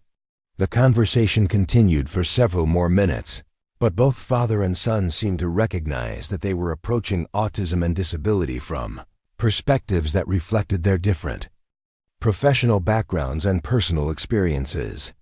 Marcus's pharmaceutical industry focus on treatment and intervention contrasted sharply with David's emerging identity as an autistic advocate and researcher. The disconnect became more pronounced as David's involvement in autism advocacy deepened. Throughout his sophomore year, he began attending conferences and workshops focused on neurodiversity and disability rights, connecting with communities of autistic adults who had developed positive identities around their neurological differences. The advocacy work provided David with social connections that felt more meaningful than most of his previous relationships, as they were based on shared experiences and common goals rather than attempts to fit into neurotypical social expectations. He found himself developing leadership skills and communication, abilities that surprised him with their effectiveness and authenticity. Alex Chun had been supportive of David's advocacy involvement, recognizing that his friend's engagement with autism, research and neurodiversity issues had contributed to increased confidence and social comfort that benefited all aspects of his college experience. "You seem more comfortable with yourself lately," Alex observed during one of their programming sessions. "The advocacy work seems to be helping you develop skills that go beyond just technical abilities." David appreciated his friend's recognition of his personal growth, but he also felt frustrated by his inability to share these developments with his father in ways that Marcus could understand and support. The advocacy work was becoming increasingly important to David's identity and career goals, but it also seemed to create distance between him and his father rather than opportunities for connection. The spring semester of David's sophomore year brought several significant opportunities that would shape his future academic and professional trajectory. Professor Liu had recommended him for a competitive summer research fellowship that would allow him to spend 10 weeks working with leading autism researchers at a prestigious East Coast university. The fellowship represented recognition of David's exceptional abilities and potential contributions to the field of assistive technology development. It would provide him with access to advanced research facilities, opportunities to work with renowned faculty members, and experiences that could significantly enhance his graduate school applications and career prospects. But accepting the fellowship would also mean spending the summer away from home and missing opportunities to rebuild his relationship with his father during an extended break from academic pressures. David found himself torn between professional opportunities that aligned with his passions and personal hopes for developing a closer connection with Marcus. The decision became more complicated when Marcus surprised David by suggesting that they plan a significant trip together during the summer break, perhaps visiting several national parks or taking the European vacation that they had discussed years earlier but never prioritized due to work demands and scheduling conflicts. "I know I've missed a lot of opportunities to spend time with you over the years," Marcus said during one of their phone conversations, his voice carrying regret and determination in equal measure. "I'd like to use this summer to focus on our relationship and create some positive memories together." David felt conflicted about his father's offer, recognizing both the sincerity of Marcus's intentions and the potential significance of the research fellowship opportunity. The timing seemed particularly unfortunate, as both possibilities represented important developments that couldn't easily be rescheduled or postponed. "The research fellowship is a significant opportunity for my career development," David explained, trying to help his father understand the professional implications of the decision he was facing. Marcus recognized the importance of the fellowship, but also felt disappointed that another opportunity for connection with his son was being displaced by academic and professional priorities. The pattern was familiar, though the roles had shifted. From Marcus's work demands preventing family time to David's academic commitments, taking precedence over relationship building. "I understand that the fellowship is important," Marcus replied, his voice carefully controlled to avoid expressing the disappointment he was feeling. Your career development should be the priority, and I'm proud that you've been selected for such a competitive program. The conversation ended with both father and son feeling frustrated by the timing and circumstances that seemed to consistently prevent them from developing the closer relationship that both wanted, but neither quite knew how to prioritize effectively. David ultimately accepted the research fellowship, recognizing that the professional opportunities it provided aligned with his long-term goals in ways that couldn't be replicated through alternative experiences. But the decision also reinforced his sense that his relationship with his father would always be complicated by competing priorities and missed opportunities for connection. The fellowship placement was at the Center for Autism Research at a major university known for its innovative approaches to neurodiversity studies and assistive technology development.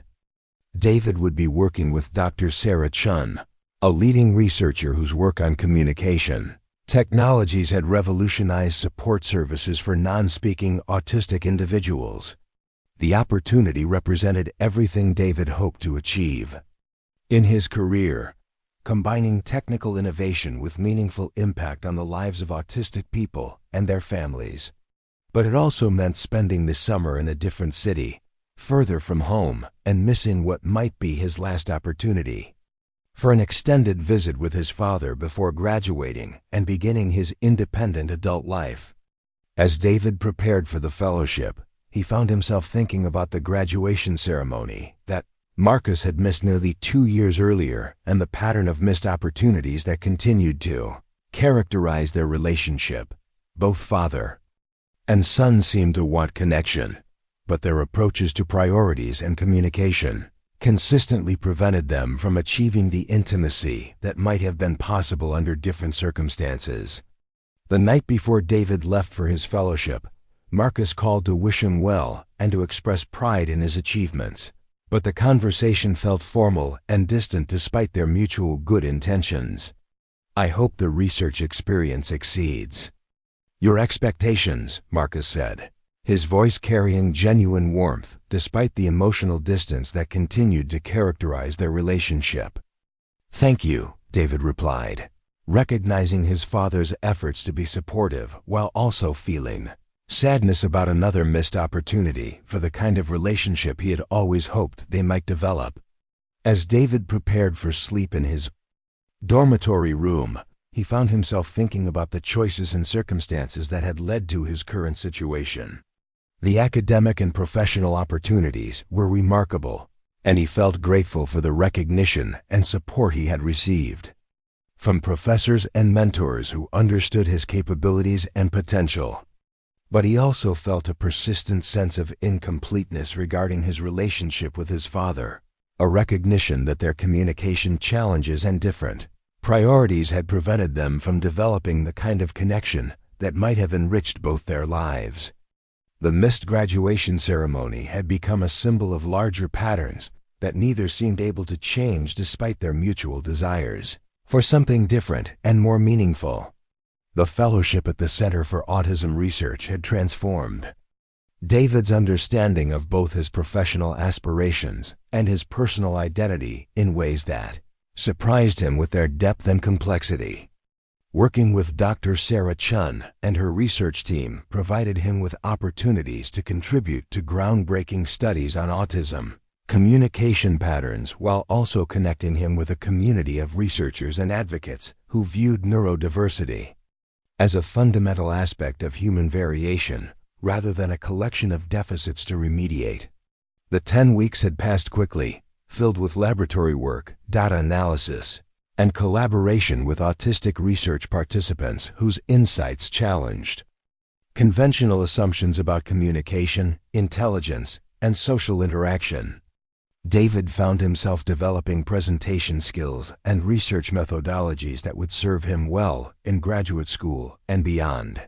But more importantly, he had begun to understand his autism diagnosis as a source of professional strength, rather than a personal limitation to manage. The fellowship concluded with a research symposium where undergraduate participants presented their findings to faculty members, graduate students, and community stakeholders.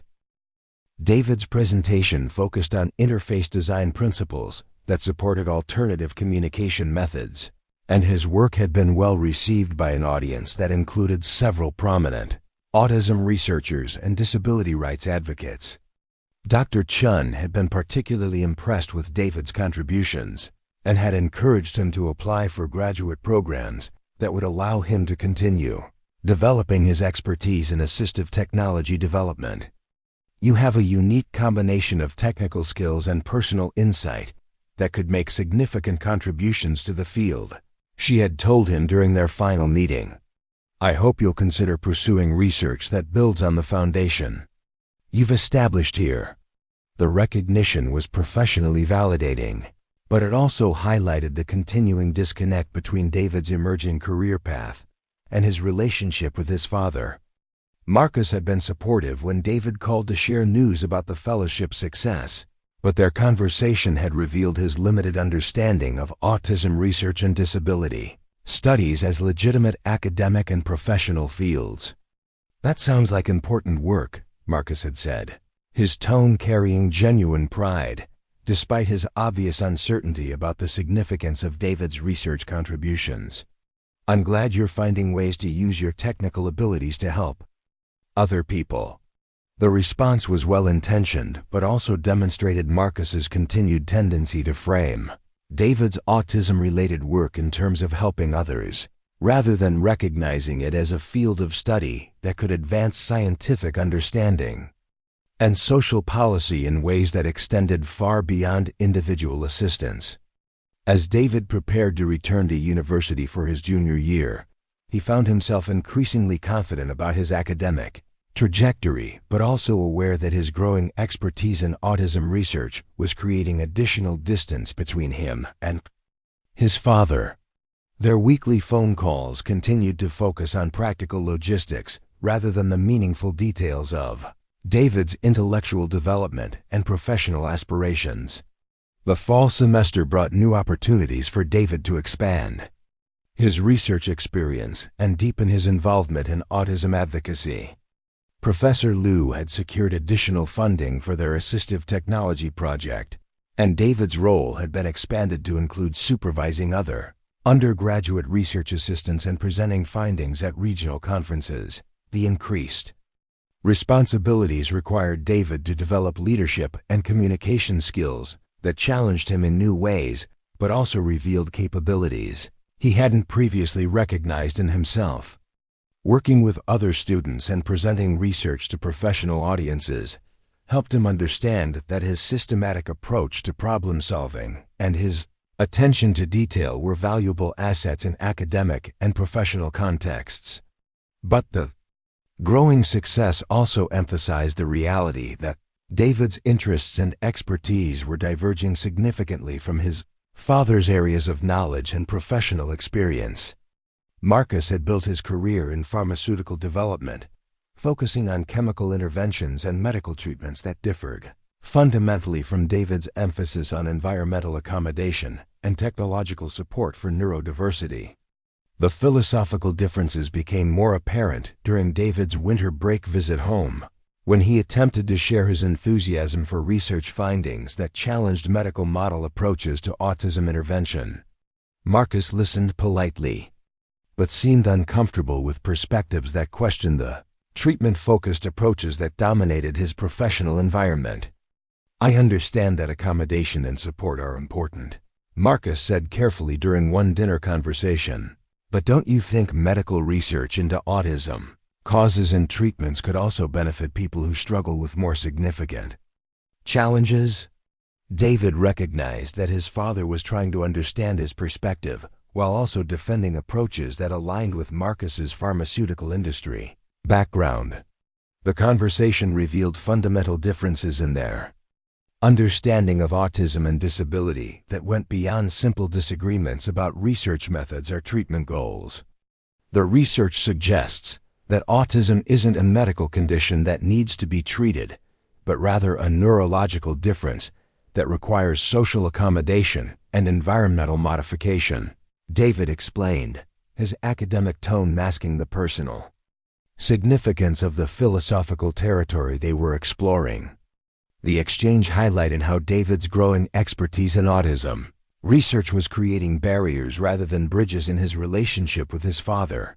Both were committed to helping autistic individuals and families, but their different professional backgrounds led them to conflicting conclusions about the most effective and ethical approaches to support and intervention. Spring semester brought news that would fundamentally alter David's academic trajectory and force both father and son to confront the implications of their diverging perspectives. David had been accepted to several prestigious graduate programs in human-computer interaction and disability studies, with full funding and research opportunities that would allow him to continue developing his expertise in assistive technology development. The acceptances represented recognition of David's exceptional potential and provided him with opportunities to work with leading researchers at institutions known for their innovative approaches to neurodiversity studies. But they also meant that David would be moving even further from home, both geographically and intellectually, as he pursued specialization in fields that his father struggled to understand or appreciate. Marcus learned about the graduate school acceptances during one of their weekly phone calls, and his response revealed both pride in David's achievements and concern about the direction his son's career was taking. "Congratulations on the acceptances," Marcus said, his voice carrying genuine enthusiasm despite his reservations. "These sound like excellent programs that will provide you with opportunities to advance your research interests." But David could sense his father's underlying uncertainty about the practical applications and career prospects associated with autism research and disability studies. Marcus's pharmaceutical industry experience provided him with clear models for how scientific research translated into commercial applications and societal benefits. But David's chosen field operated according to different principles and objectives. The research has significant implications for policy development and technology design, David explained, trying to help his father understand the broader significance of his academic pursuits. Assistive technology development is a growing field with applications that extend well beyond autism-specific interventions.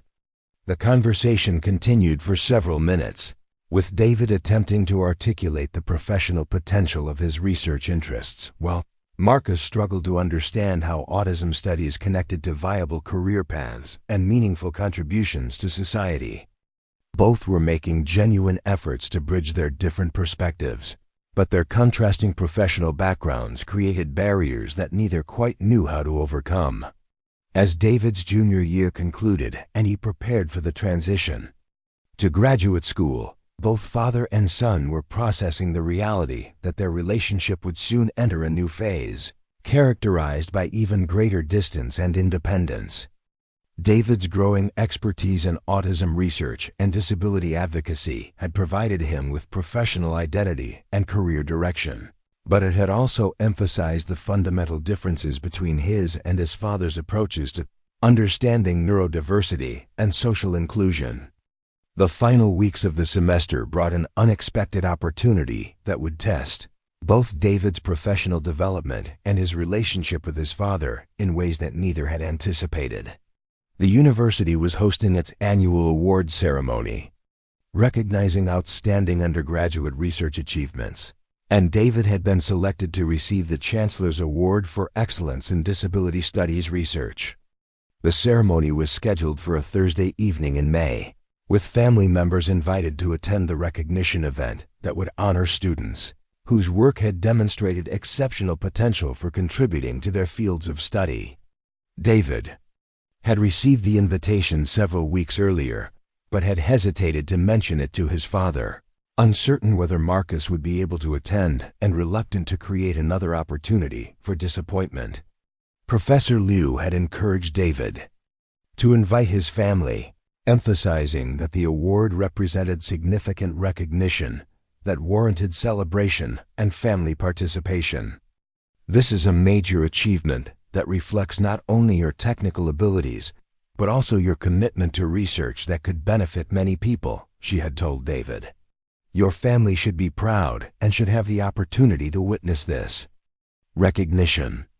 David finally mentioned the ceremony during one of his weekly calls with Marcus, his voice carefully neutral as he provided the basic information about the date, time, and location of the event. It's not a requirement that family members attend, David added quickly, providing his father with an easy way to decline without creating conflict or expressing disappointment. The invitation is just a courtesy, and I understand that your work schedule might not allow for travel. Marcus felt his chest tighten as he recognized the significance of the moment and the careful way his son was protecting himself from potential disappointment. The Chancellor's Award represented major recognition of David's achievements, and the ceremony would provide Marcus with an opportunity to witness his son's success in a context that he had missed too many times throughout David's academic career. Of course I'll be there, Marcus replied, his voice carrying determination that surprised both of them. This is a significant achievement, and I want to be present to celebrate your success. The conversation continued for several more minutes, with David providing practical details about the ceremony while both father and son processed the implications of Marcus's commitment to attend. The award recognition represented David's achievements in a field that Marcus struggled to understand, but it also offered an opportunity for connection that both had been hoping for, despite their ongoing communication challenges. As the ceremony date approached, Marcus made arrangements to clear his schedule completely, declining meetings and delegating responsibilities in ways that would ensure his availability for the recognition event. He had missed David's high school graduation due to a work crisis, and he was determined not to allow professional demands to interfere with this opportunity to support his son's achievements. David, meanwhile, prepared for the ceremony with mixed feelings of excitement and anxiety. The recognition was professionally meaningful and personally validating, but presenting his research to an audience that included his father would require him to articulate his work in ways that bridged the gap between his specialized expertise and his father's pharmaceutical industry background. The evening of the ceremony arrived with the kind of spring weather that made the university campus particularly beautiful, with blooming trees and late afternoon sunlight creating an atmosphere of celebration and academic achievement. Marcus arrived early, parking his car and walking through the campus where his son had been developing expertise and identity in fields that represented the future of disability research and technology development. The ceremony was held in the university's largest auditorium, with families and faculty members gathering to celebrate undergraduate research achievements across multiple disciplines. Marcus found himself surrounded by other parents who were clearly proud of their children's academic accomplishments, and he felt a mixture of pride and regret as he reflected on how rarely he had participated in events that recognized David's exceptional abilities. David appeared on stage wearing his academic honor cords and carrying himself with confidence that Marcus hadn't seen before, looking comfortable and assured as he prepared to present his research to an audience of peers, faculty members, and family supporters. The transformation from the anxious teenager who had graduated high school alone to the poised young researcher accepting major academic recognition was remarkable and moving. When David's name was called and he stepped forward to receive the Chancellor's Award, Marcus felt emotions that he had rarely allowed himself to experience fully. Pride in his son's achievements mixed with regret for the opportunities he had missed, and determination to be more present for the meaningful moments that remained in their relationship. But it was during David's acceptance speech that Marcus finally began to understand not only what his son had accomplished, but also who he had become through his research and advocacy work. David spoke about autism not as a medical condition requiring intervention, but as a form of neurodiversity that contributed valuable perspectives to scientific research and technological innovation. Autism research shouldn't focus on making autistic people more like neurotypical individuals, David explained to the audience, his voice clear and confident as he articulated principles that had shaped his academic work. Instead, we should be creating environments and technologies that allow autistic people to contribute their unique strengths while receiving support for areas where they face challenges. The speech revealed to Marcus a mature young man who had developed not only technical expertise, but also philosophical sophistication and social commitment that went far beyond what Marcus had understood about his son's interests and capabilities. David wasn't just studying autism. He was working to transform how society understood and supported neurodiversity in ways that could benefit countless individuals and families. As the ceremony concluded and families gathered to congratulate the award recipients, Marcus approached his son with emotions that he struggled to articulate adequately. The recognition was significant, but more importantly, he had finally witnessed David's confidence and competence in contexts that revealed the remarkable person his son had become. "I'm proud of you," Marcus said, his voice carrying the emotion that surprised both of them. "Not just because of the award, but because of the work you're doing and the person you've become." David looked at his father with surprise and gratitude, recognizing that Marcus's presence at the ceremony represented more than simple attendance at an academic event. For the first time in years, they were sharing a moment of genuine connection, based on recognition and appreciation rather than obligation or attempted understanding across fundamental differences. "Thank you for being here," David replied, his voice carrying the kind of emotional openness that had been rare in their previous interactions. "It means more than I expected to have you witness this recognition." The conversation that followed was different from their usual exchanges, characterized by Marcus's genuine curiosity about David's research and David's willingness to explain his work in ways that emphasized its broader significance rather than its technical details. For the first time, they were connecting across their different areas of expertise rather than struggling to bridge gaps that seemed insurmountable.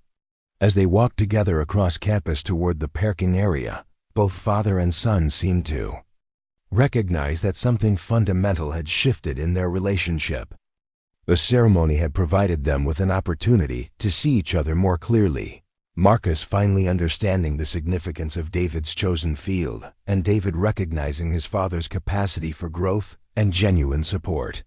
The evening concluded with plans for dinner together, the first time in years that they would spend extended time focused on celebration rather than practical logistics or obligatory family interaction. Both were cautiously optimistic that the connection they had experienced during the ceremony might represent the beginning of a new phase in their relationship, one characterized by mutual respect and authentic communication rather than the emotional distance that had defined their previous interactions. As they drove toward the restaurant, David felt hopeful that his relationship with his father might finally be evolving in directions that neither had fully believed possible despite their years of wanting something different and more meaningful.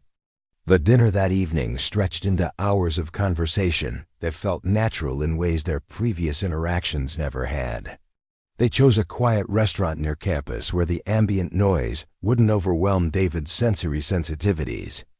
And for the first time in years, both father and son seemed genuinely interested in understanding each other's perspectives rather than simply exchanging information or managing obligations.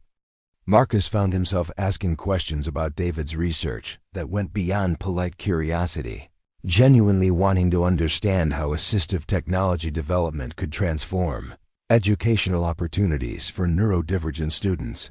David, in turn, began to appreciate his father's pharmaceutical industry experience as valuable context for understanding how scientific research translated into practical applications that could benefit real people facing genuine challenges.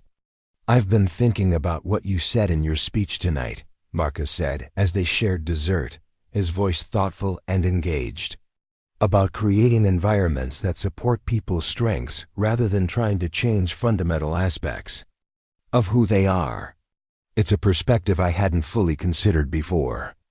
David felt surprised by his father's willingness to engage with concepts that challenged assumptions Marcus had likely held for years about autism and disability. The pharmaceutical industry's focus on medical interventions and treatment approaches had shaped Marcus's understanding of how to help people with differences, but he seemed genuinely interested in learning about alternative frameworks that emphasized accommodation and social change. The research shows that autistic people can contribute remarkable insights and innovations when they're supported rather than pressured to conform to neurotypical expectations, David explained, his academic enthusiasm evident as he shared findings that had shaped his understanding of neurodiversity. Many technological advances have come from people who think differently, including many who would probably be diagnosed as autistic if they were evaluated today. The conversation revealed to Marcus that his son's work wasn't just about helping individuals manage challenges, but about transforming social attitudes and institutional practices in ways that could benefit society as a whole. David's research had implications for educational policy, workplace accommodations, and technology design that extended far beyond autism-specific applications. As the evening progressed, both father and son began to recognize that their different professional backgrounds might actually be complementary rather than incompatible. Marcus's understanding of research commercialization and regulatory processes could provide valuable perspective on how David's assistive technology innovations might reach broader audiences, while David's expertise in user-centered design could inform more effective approaches to pharmaceutical development.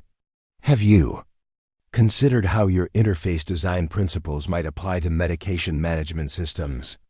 Marcus asked, his question revealing genuine interest in finding connections between their different areas of expertise.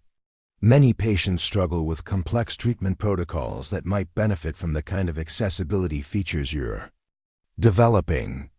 David found himself intrigued by the possibility that his research methods could have applications beyond educational technology and autism support.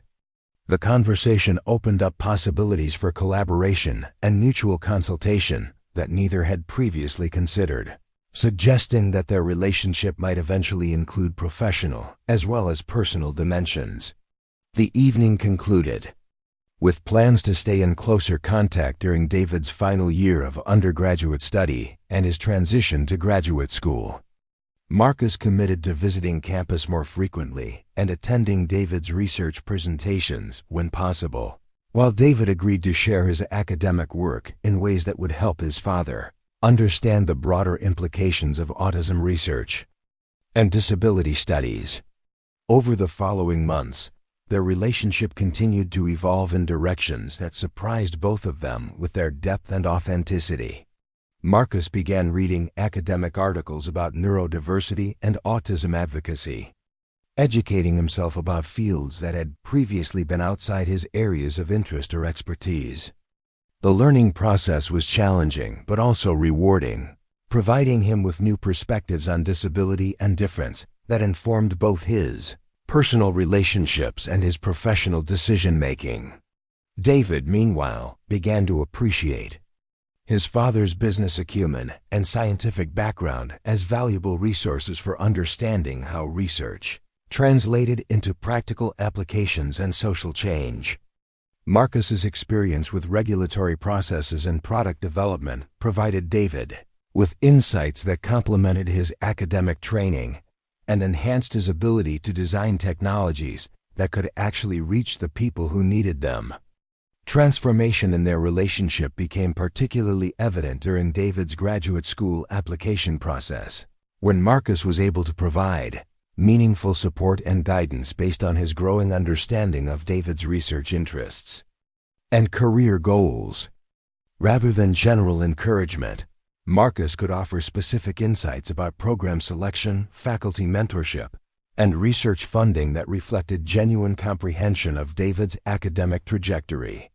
When David received full fellowship offers from several top-tier graduate programs, Marcus's pride was informed by his understanding of the significance of the recognition rather than simple parental satisfaction with his son's achievements.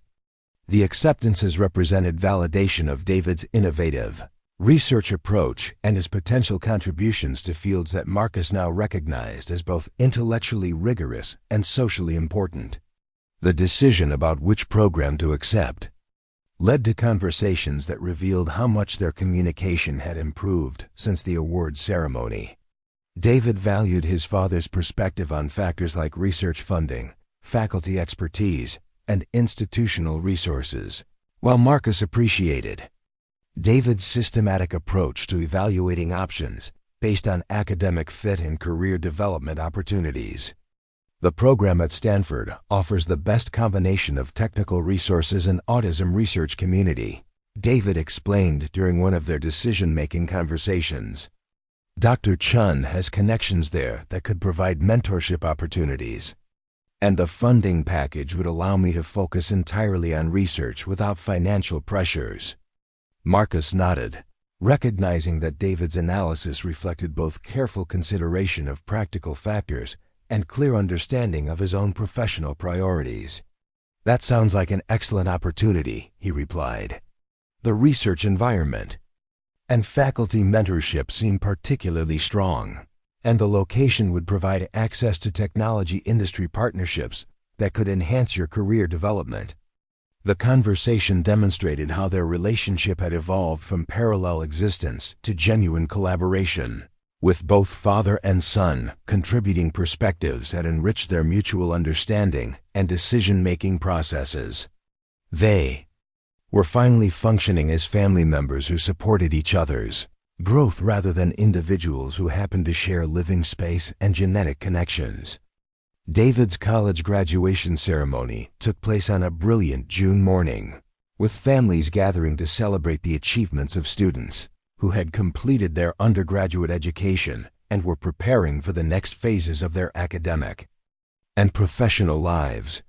This time, Marcus arrived early and claimed a seat in the front section, his camera ready to document a milestone that he was determined to witness fully. When David's name was called and he walked across the stage to receive his diploma magna cum laude with highest honors in computer science, Marcus felt emotions that encompassed both pride in his son's achievements and gratitude for the relationship they had developed over the past year. The young man receiving recognition was confident, accomplished, and clearly prepared for the challenges of graduate study and research career development. But more importantly, David was someone Marcus now knew and understood rather than simply a son whose interests and capabilities remained largely mysterious despite years of living together. Their relationship had evolved from obligation and misunderstanding to genuine connection based on mutual respect and authentic communication. After the ceremony, as families gathered for photographs and celebration, David and Marcus found themselves surrounded by other graduates and their supporters, but focused primarily on sharing this moment together. The contrast with David's high school graduation, when he had sat alone while Marcus dealt with work crises, was stark and meaningful for both of them. "I'm proud of who you've become," Marcus told David as they posed for pictures, his voice carrying emotion that felt natural rather than forced. "Not just your academic achievements, but your commitment to research that could help so many people, and your willingness to help me understand perspectives I had never considered before." David smiled, recognizing that his father's words reflected genuine understanding rather than general parental support. "Thank you for learning about my work and for being here today," he replied. "It means everything to have someone who understands what I'm trying to accomplish and why it matters." The graduation celebration continued into the afternoon, with David and Marcus joining other families for lunch and informal conversations about future plans and career aspirations. Marcus found himself comfortable discussing David's research interests with other parents and faculty members, his growing knowledge of autism studies and assistive technology development allowing him to articulate his son's accomplishments with both accuracy and enthusiasm. As the day concluded and they prepared to return home for David's final summer before graduate school, Both father and son reflected on how dramatically their relationship had changed since the awards ceremony that had provided them with an opportunity to see each other clearly for the first time in years. The summer ahead would bring new opportunities for connection and collaboration as David prepared for his doctoral studies, while also working on research projects that increasingly interested Marcus as potential applications for pharmaceutical industry partnerships.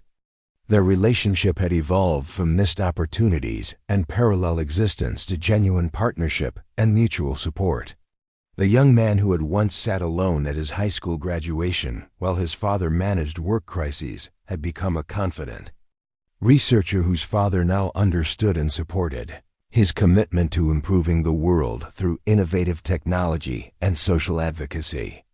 The transformation had required patience, growth, and willingness to change from both of them.